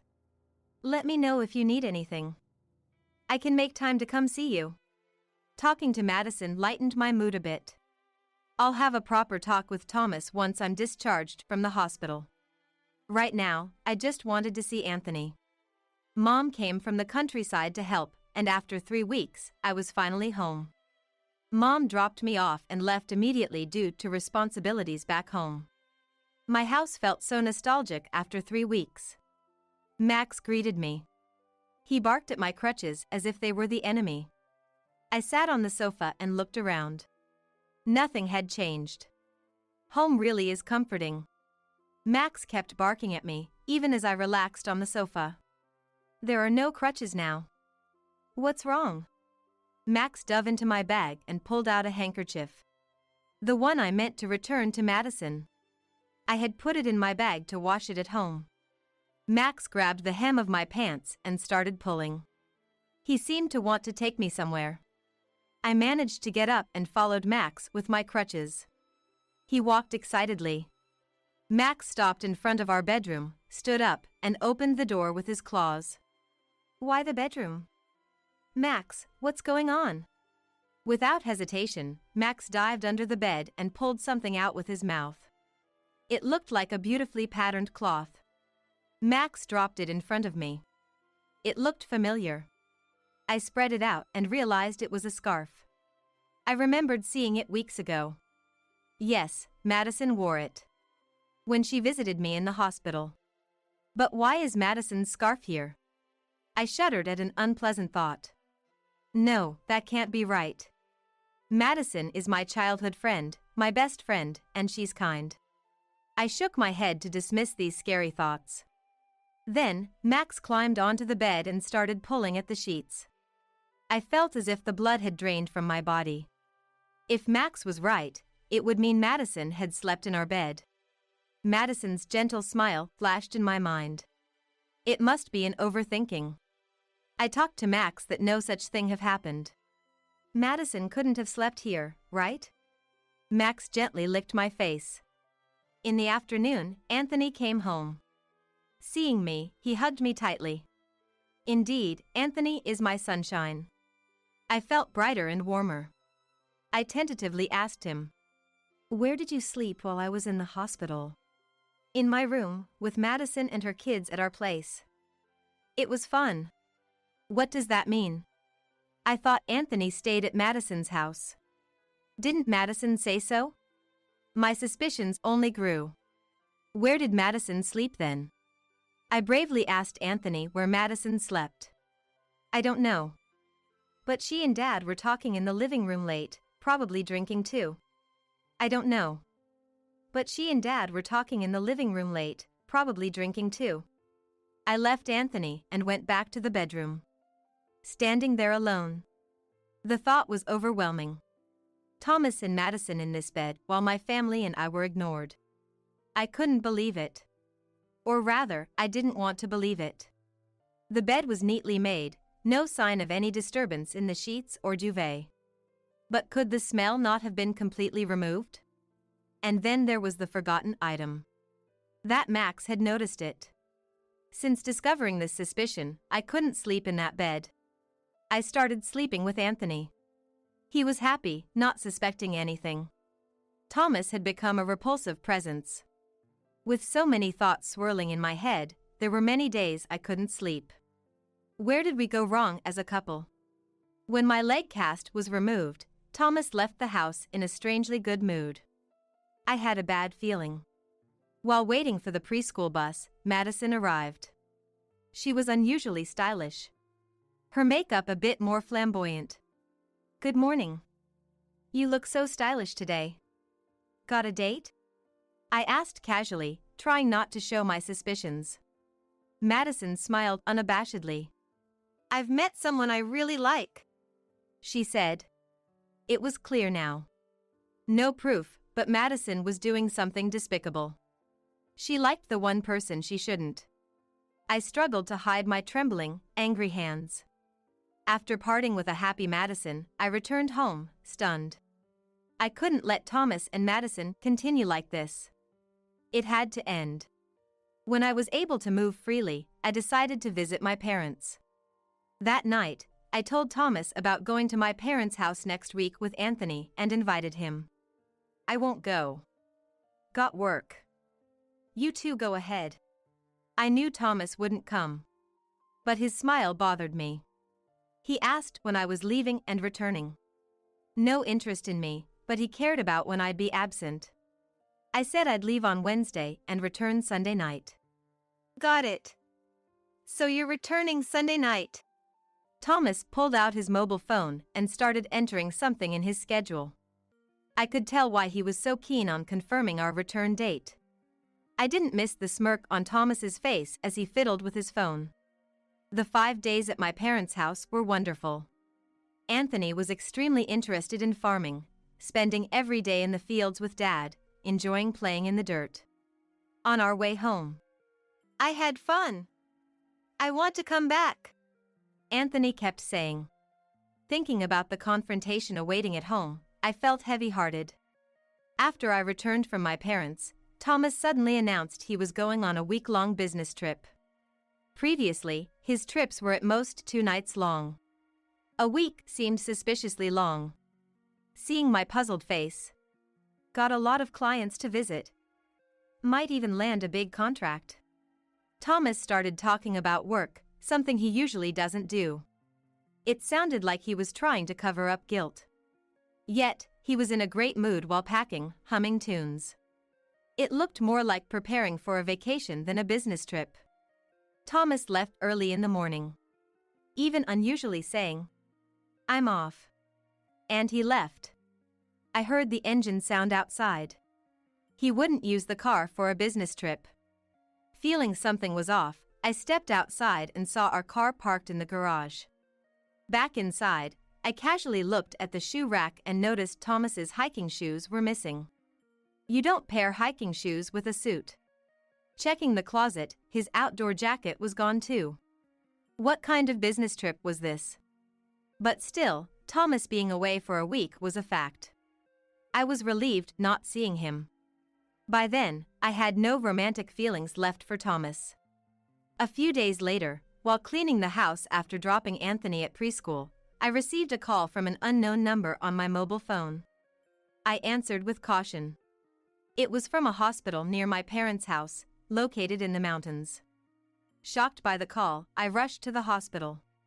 After picking up Anthony from preschool, we hurried to my parents'. I explained briefly to Anthony in the car. Thomas had gotten lost while camping, slipped, and fell down a ravine. He was alive but suffered from multiple bruises and a severe open fracture in his leg. Luckily, he was rescued by local firefighters. It could have been life-threatening if not for the rescue. Initially, Anthony joked, "That's just like Mom." But when I told him about the severity, he became serious and worried. I left Anthony with my parents and headed to the hospital. Indeed, Thomas's business trip was a lie. I knew it, but still, I couldn't contain my anger.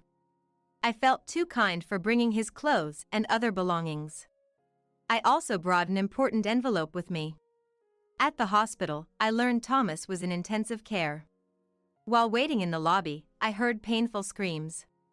It seemed to be Thomas's voice. I was worried, but also thought it was divine punishment. After a while, a nurse guided me to the ICU.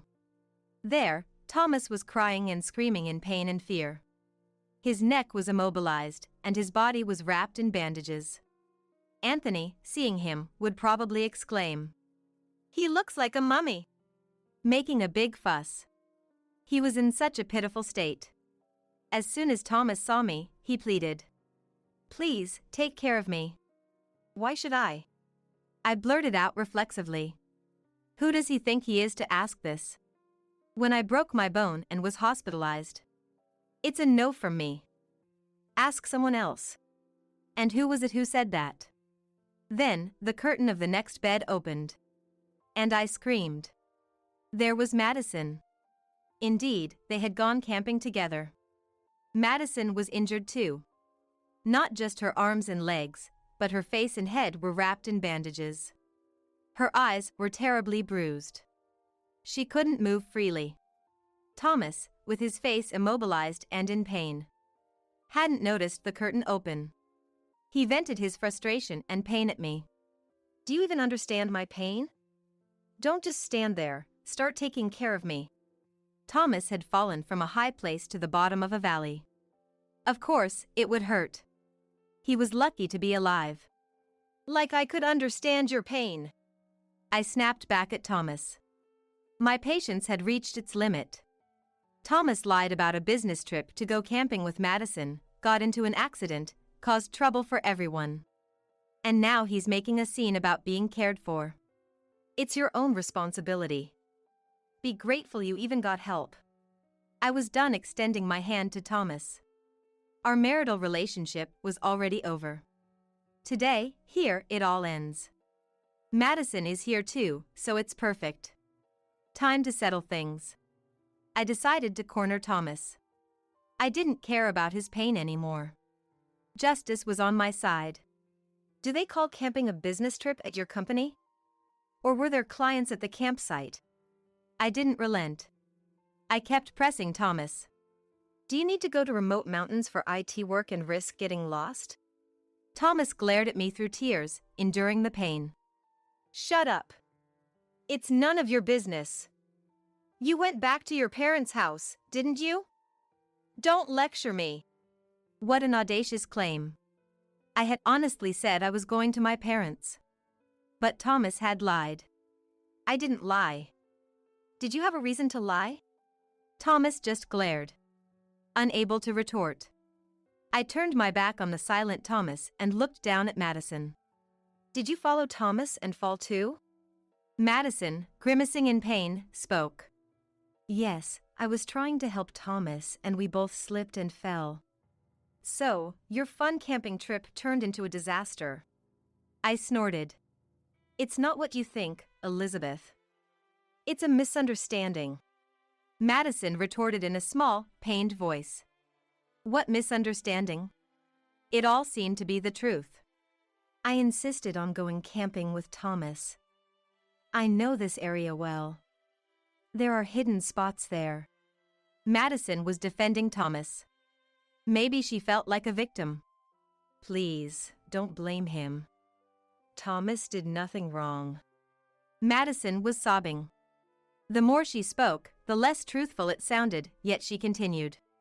I didn't mean to hurt you, and I never expected it to turn into this. I'm really sorry. Madison seemed intoxicated by her own tears. Her words felt insincere. I should be the one crying. Thomas, noticing Madison's voice, interrupted our conversation. I just accompanied Madison for her hobby. I couldn't refuse your best friend's invitation. Thomas seemed determined not to admit any infidelity. So, the business trip was a lie, then? Thomas began to get flustered. Victim-playing Madison continued to defend Thomas. Both of you, stop it. This disgraceful affair will only bring more trouble if it continues. It seemed I would be the one to bring retribution upon Thomas and Madison. I was done with Madison's melodramatic charade. I took out an envelope from my bag, which I had brought from home. I spread out the photos from the envelope over Thomas and Madison's bed. Thomas and Madison were speechless, their eyes wide. The photos showed Thomas and Madison entering a hotel arm in arm, and entering my house, hands intertwined. I had hired a detective when Max found Madison's scarf in our bed. They had been meeting not only during my visit to my parents, but also at other times. Thomas turned red with anger. How dare you do this? Spying and sneaking around. We just had dinner together while you were hospitalized. I almost laughed at Thomas's transparent overreaction. Meanwhile, Madison was still in tears. She covered her face with her hands, but I could see her peeking through the gaps. Maybe Madison was even worse. Thomas's tirade continued. This is fake. You must have fabricated it. He weakly swatted the photos away. You won't admit it, huh? I didn't want to use this, but I sighed and pulled out an IC recorder from my bag. I placed this under the bed in our bedroom. Thomas and Madison swallowed hard. Sweat trickled down from the gaps in Thomas's bandages. I took my time looking at both of them, then pressed the play button. Don't tease me. I can't wait any longer. I pressed stop and turned to Madison. Do you want to hear the rest? Madison, losing her expression, shook her head side to side. It seemed she was beyond pretending to cry. There's plenty more. You spoke quite ill of me. Stop it. I'm sorry, just stop. My husband muttered softly. I asked Madison how long they had been involved. I was jealous of you. I failed at marriage, yet you lived in such a nice house, living luxuriously. And you were always complaining about Thomas. So, I thought I'd take him for myself. It all started from Madison's jealousy. She envied others. If I had Thomas, I could have a life like that too. What's wrong with that? Madison was defiant, playing the victim. While listening to us, Thomas tried to snatch the IC recorder from me. Careful! Moving suddenly caused him intense pain. He lost his balance and fell from the bed. Thomas didn't make a sound. It seemed like he had fainted. Madison, shocked, looked at Thomas. I pressed the nurse call button. Nurses arrived quickly, and I was ushered out of the ICU. Once in the hallway, I realized my legs were shaking. I had been strong in confrontation, but I was really scared. During Thomas's hospitalization, I started divorce proceedings. With plenty of evidence of his infidelity, the lawyer said the divorce could be favorable for me. I would demand alimony and child support from Thomas. But that alone wasn't enough to punish Thomas. A thorough division of property was necessary. I sold the house, liquidating it into cash, divided the savings, and split stocks and investments. Thomas's parents came to apologize sincerely. They would oversee the alimony and child support payments. I promised Anthony could visit his grandparents occasionally. I filed a claim for alimony against Madison too. She would repay it little by little. Madison suffered an after effect to one leg from the accident. She couldn't walk without a cane. Thomas's condition was worse. He was close to needing a lower limb amputation. He became wheelchair-bound. The affair, disguised as a business trip, led to severe reprimands at work. He was demoted as a disciplinary action. Though he could have been dismissed, his past performance was considered. No one in the office sympathized with Thomas. He faced cold stares. Having lost the house, Thomas drained his savings on alimony and child support, now living in an old apartment. Without barrier-free access, he struggled with daily life. Recently, Thomas's dad reported to me. Thomas and Madison had broken up. For Madison, a wheelchair-bound Thomas was no longer desirable. Thomas and Madison never imagined things would turn out like this. They must be haunted by regret now, wishing they had refrained from lying and stepping over the line. But it's too late for regrets. Nothing can undo the past. Anthony and I decided to move back to my parents' house and live with them. With my parents around and Anthony starting at daycare, I found time for myself and got a job at a local real estate company. I'm vigorously studying to obtain several real estate qualifications. Anthony, loving the increased opportunities to be in nature, seems to be thoroughly enjoying life here. Every morning, before the sun rises, he goes to the fields with Dad to care for the crops. Anthony loves watching Dad operate the tiller. He must think of him as a hero. After helping in the fields, Anthony heads to daycare, plays to his heart's content, and returns home. Living in the countryside has made him sturdier and more sun-kissed compared to our urban life. It seems being surrounded by nature is better for Anthony. My parents are happy and smiling all day, enjoying the lively atmosphere. Max, the hero of this whole situation, seems to love it here too. He used to be reluctant to go for walks, but now he eagerly awaits them every morning. He loves being in the fields with Anthony and Dad, playing and getting muddy. Recently, during a family picnic by the river, Anthony suddenly stood up. When I grow up, I want to be like Grandpa. Dad, with a big smile, patted Anthony's head. Mom watched Anthony with joy in her eyes. I did what you could never do for Yosef. With those words, she showed off her newborn niece, Amelia, to me. Seeing me struggle for words, Yara wore a triumphant smile. Doesn't she look adorable, just like Yara? I bet she'll be a model or an actress someday. My betraying husband, Yosef, then added an insult to his remark. Time to head home, I guess. We've been able to show our happiness to the single Kayla over here, so it's been quite as satisfying today. Yosef exchanged a sly glance with Yara, both grinning deviously. What did they think of children? Were they just tools to flaunt in front of me, who couldn't have kids? Their attitude was pushing my anger to its limits. That's when I realized something. Wait, this child. What is it? You're looking serious, all of a sudden. Yosef responded, slightly caught off guard by my mutter. I couldn't help but find the situation amusing and began to chuckle. Gently stroking the baby's cheek, I replied. Such an angel, but her skin. As I revealed a certain truth, the smug looks on their faces froze instantly. My name is Kayla, 52 years old.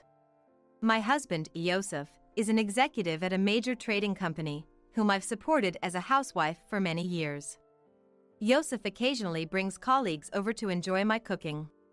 Most of what comes out of Yosef's mouth are boasts about his younger days. His colleagues, brought along, would force a smile and endure his long stories, saying, "That's amazing." When they praise my cooking as delicious, Yosef smirks unpleasantly and says, "Well, that's about the only talent she has." She's eating off my high salary, so she better do at least this much, or she's just useless. And so he said, belittling me in front of his subordinates. I'd be lying if I said it didn't bother me, but I always reminded myself that I wasn't in a position to argue. It's been almost 30 years since we got married, but we've never had children. I always dreamed of having at least 2 kids after marriage. Despite spending time and money on fertility treatments, we were never blessed with children. I felt a sense of guilt for not being able to bear children. So, no matter how heartless Yosef's words were, I'd smile and think, I can endure this much. When Yosef talks about work, his eyes shine like a boy's, and I was happy to support him in any way I could. After all, I'm in love with Yosef. Apart from cooking, I had another talent. It was sewing, a hobby since my student days. I started making hand-sewn dolls, imitating my mother. They became quite popular among my friends. I used this skill to help with the household finances, making stuffed animals and charms. It might not be much compared to my husband's high salary. But I kept continuing with this small side job, hoping to at least treat Yosef to some nice meals. Our apartment becomes a weekend retreat for my niece Yara. Yara, my sister Megan's daughter, works in admin at a small trading company. She had a reason for her frequent visits. And that was to support a budding idol group. Did you see Trevor on TV the other day? He looked so cool. Yara arrived, fanning herself with a paper fan bearing a young man's face. Trevor, the man on the fan, is the leader of that idol group. They perform regularly at a club near our apartment every weekend, which is why Yara often stays over. Yara, your collection seems to have grown again, hasn't it? Each time Yara visited, her belongings in our room increased. I mean, come on. When new merchandise comes out, I just have to have it. Plus, Trevor is the most popular, so it sells out right away. I couldn't help but smile wryly at my niece's excitement before a performance. I understand the joy of buying your favorite idol's merchandise. I used to collect records of my favorite singers. But I wondered why she felt the need to bring all her new purchases to our house.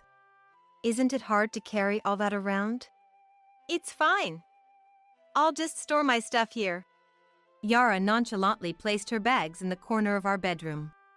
It's just me and my husband, so we don't have much space, you know. Ah, come on. It's fine. Uncle just comes home to sleep, right? Resigned, I had no choice but to accept my niece's whims. Oh, and I almost forgot. Mom made me bring this. With that, Yara pulled out a set of premium tea from her bag. My sister Megan and her husband occasionally sent gifts, and always made sure Yara brought something with her whenever she stayed over. Oh my, they didn't need to. After graduating high school, Megan worked far away until she was 30, then took over the family's variety store and married Kevin, an employee there. Since a large shopping center opened nearby, their business has suffered. So I always told her there's no need for such gifts. I'm sorry Yara's been such a bother. Megan would apologize over the phone, sounding guilty. However, Yara herself has become hard to ignore lately. She began entering our house even when we weren't home. It turns out Yosef has given her a spare key. She's here every week, might as well have one. Yosef had a soft spot for her. Uncle, you're the best. Yara would hug Yosef's arm, and he'd smile proudly. All right then. At first, I tried to be accommodating. But, 3 months later, a cash-filled envelope I kept in my bedroom drawer was missing. When I asked Yara, she nonchalantly replied, "Sorry, Aunt Kayla. I borrowed it. I really wanted Trevor's new merchandise." She looked at me with pleading eyes, but Yara has a job. She should be making enough to get by. Wouldn't buying it with your own money bring you more joy? Of course, I want to. But my salary isn't enough. Her casual words weighed on me. How much is she spending on this obsession? But it wasn't just about money. I noticed my skincare products were running out unusually fast. Since Yosef never used them, it had to be Yara. Confronted, she admitted it without hesitation. Sorry, Aunt Kayla. I just thought I'd use them since they were there. What did she mean since they were there? That cream was expensive. I frowned, and Yara pretended to shiver and rub her arms. Aunt Kayla, you're scary. Then Yosef would join in and laugh beside Yara. Come on, it's not a big deal. Don't laugh, you should be scolding her. Don't get mad. You look older when you frown like that. Yosef, usually not much of a joker, becomes chatty around Yara. I found particularly displeasing. Anyway, I don't want you using our things without permission. You have a job, so buy your own stuff. If you continue using mine, I won't let you stay over again. I'll make sure your mom knows that too. When I lectured Yara, Yosef turned red and shouted. Enough already.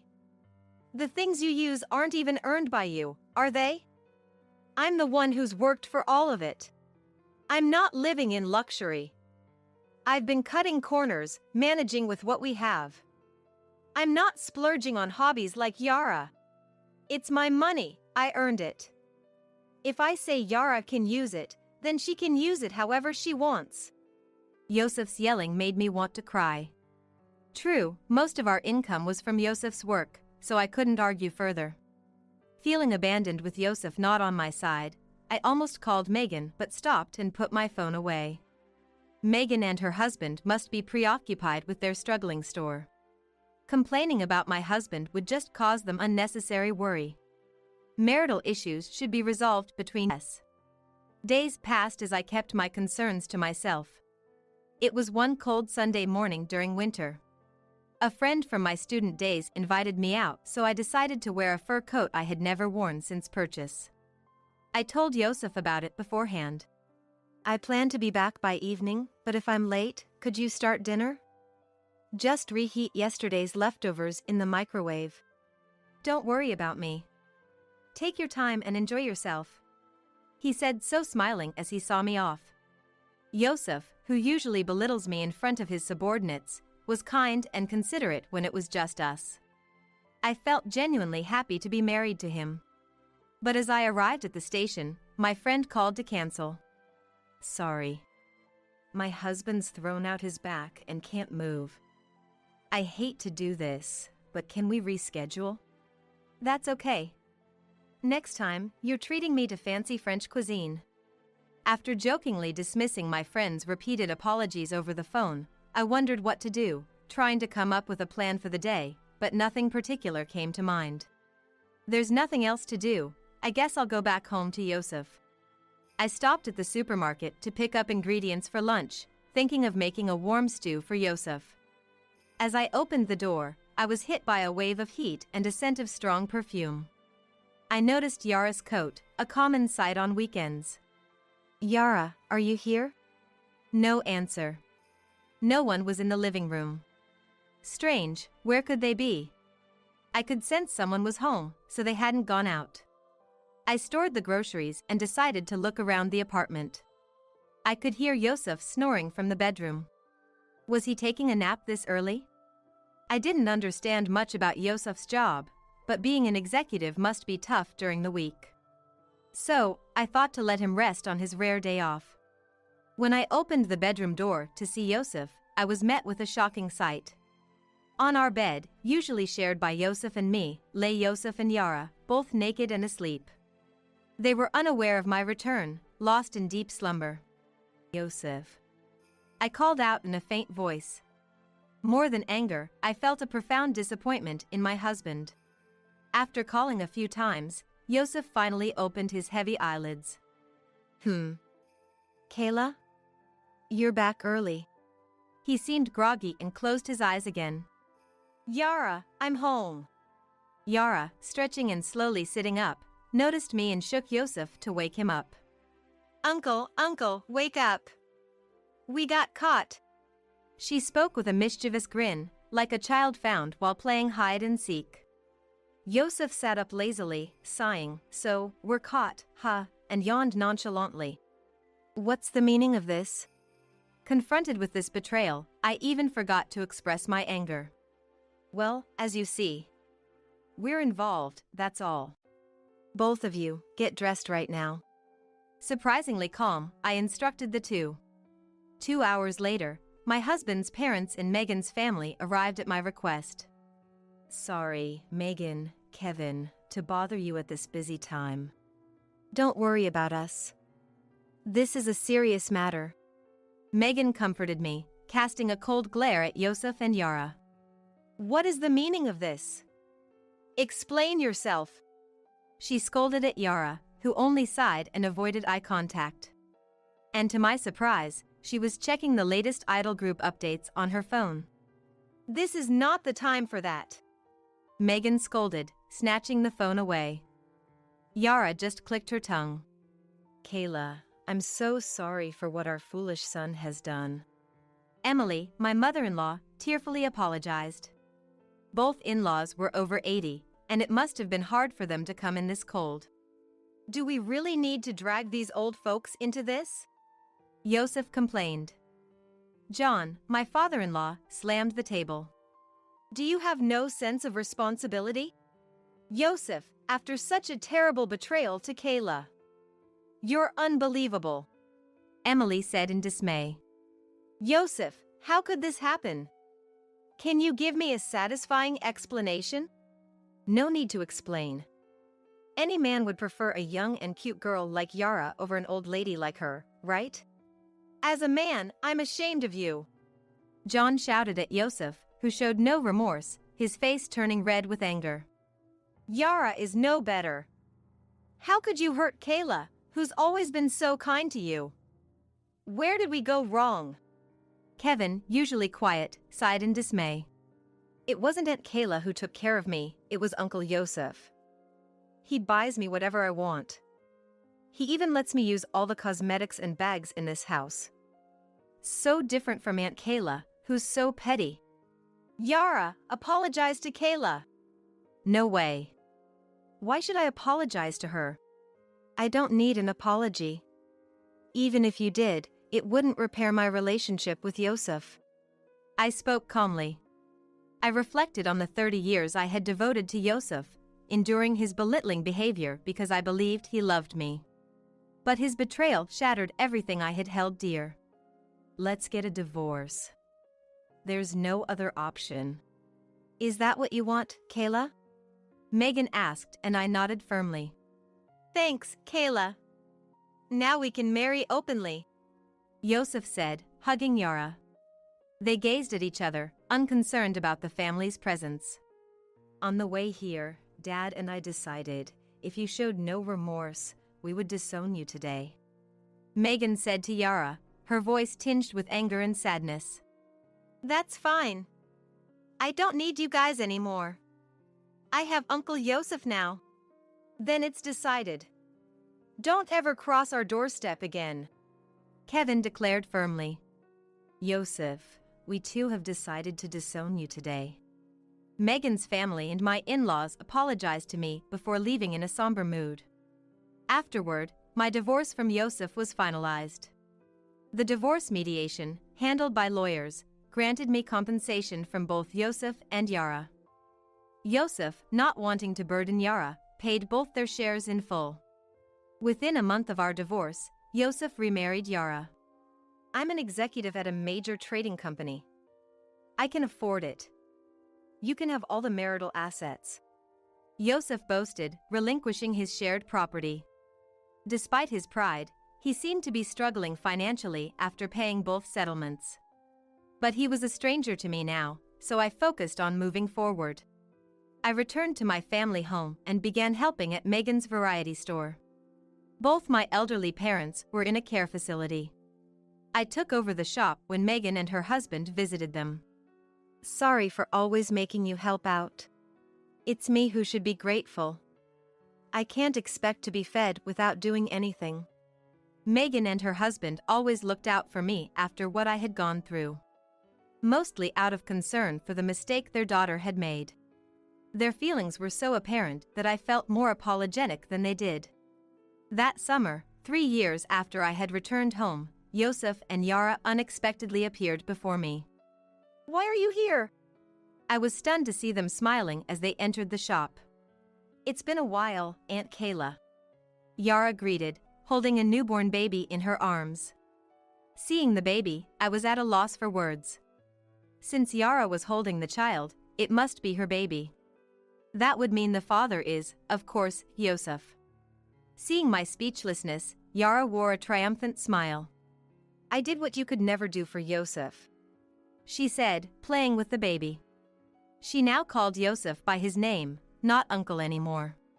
That reality shook me deeply. Then Megan and her husband returned. "What are you doing here after all this time? Is that how you greet your daughter who's just returned home after 3 years?" Yara retorted, showing off the baby. "Look, Mom. Our child, Amelia. She's your first grandchild." "Indeed. Congratulations," Megan replied emotionlessly, avoiding her daughter's gaze. Yara turned to me, smiling.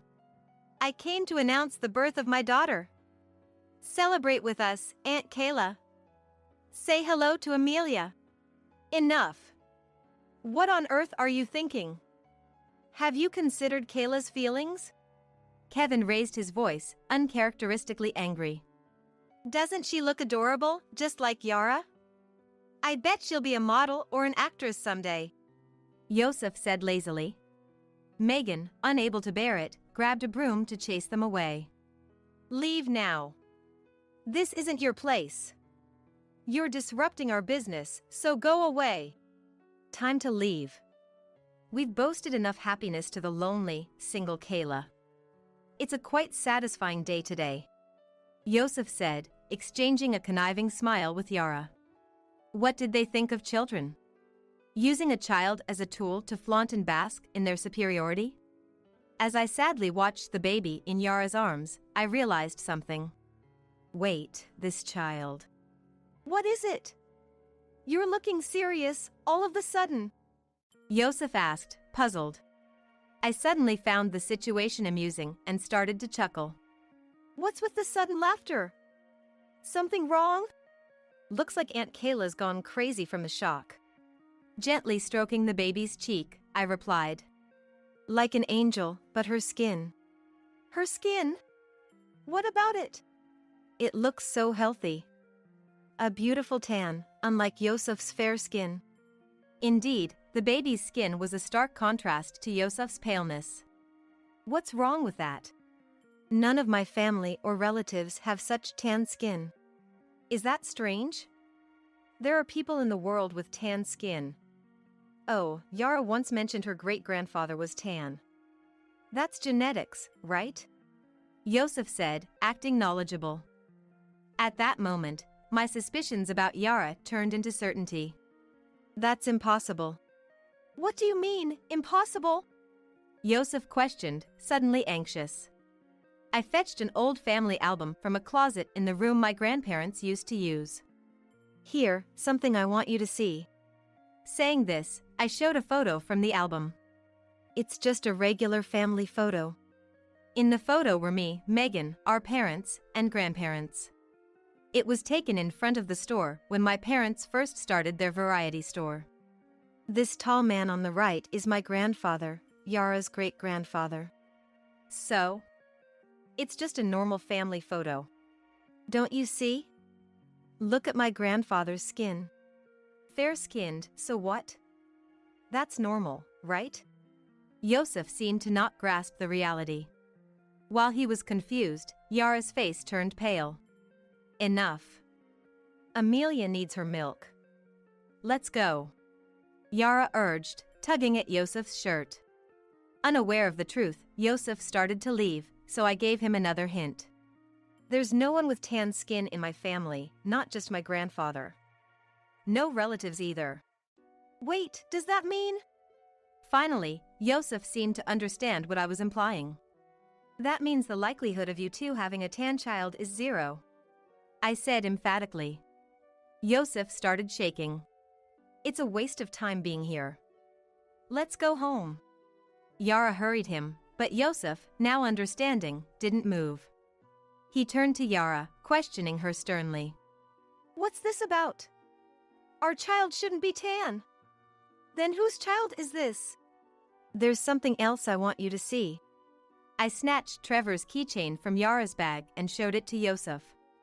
Trevor, known for being half Hispanic and half American, publicly acknowledged his mixed heritage. Yara had always admired Trevor's mixed heritage, often praising his appearance as cool. This guy. He has the same skin color as Amelia. Yara, initially frightened, quickly turned defiant and laughed.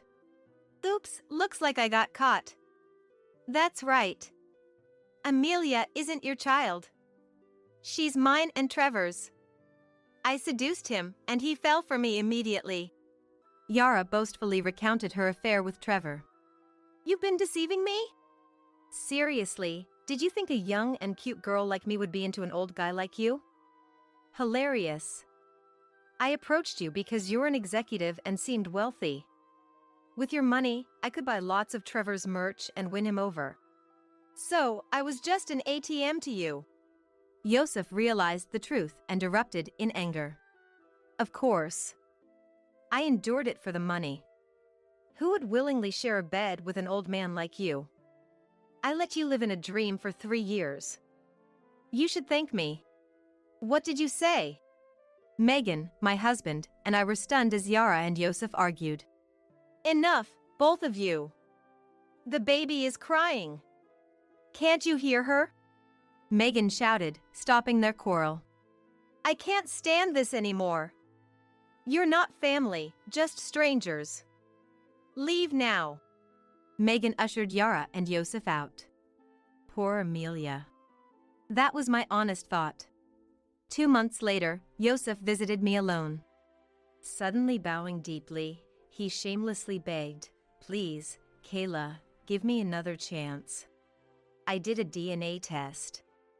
There's no blood relation between me and Amelia. I was deceived." Oh, really? And? I couldn't forgive Yara and Trevor for conspiring to make me raise their child. I stormed into Trevor's dressing room at a concert and demanded compensation. Oh my. How challenging for you. I humored him, though I was indifferent. I had already learned about the scandal from the TV and magazines. Trevor impregnated a married fan and let the husband raise the child as his own. This scandal became widely known, bringing national attention to the obscure idol group. Facing nationwide criticism, Trevor's agency couldn't defend him and ended his contract, as reported by tabloid TV. I saw it on TV. They're responsible for their actions. Right? They're terrible. Yosef laughed, thinking I was agreeing with him. Moreover, the tabloids, not easing their investigative efforts, ruthlessly delved into the life of Trevor's partner, Yara. Astonishingly, it was revealed that Yara had been physically involved with multiple men besides Trevor, earning money from them. Apparently, her goal was to financially support Trevor. You see? I'm just another victim deceived by them. So please, let's start over again. I decline. As Yosef tearfully begged, I replied emotionlessly. I called Kevin from the back of the store to escort Yosef out. If you keep bothering Kayla, we'll call the police. Kevin's firm warning sent Yosef away, dejected. A month passed. Though the media frenzy had subsided, reports about Trevor and Yara continued. Trevor, ousted from the group, was reportedly exploiting Yara for money. Yara started working at a nightclub to make ends meet. Raising a child was proving difficult for Yara and her strained finances. In the end, feeling sorry for Amelia, Megan and her husband decided to take her in and raise her. There's been a lot, but she's still our granddaughter. That's right. The child is innocent. The couple cared for Amelia while managing their store. As for me, I left home to fulfill my dream of opening a sewing class. I couldn't just keep relying on Megan and her husband forever. Megan told me I could stay as long as I wanted, but when I mentioned that I had things I wanted to do, she happily encouraged me to pursue them. Amelia's first birthday was approaching. What should I gift her? Partially to see Amelia and partially to visit Megan and her husband, I still occasionally stop by the family store.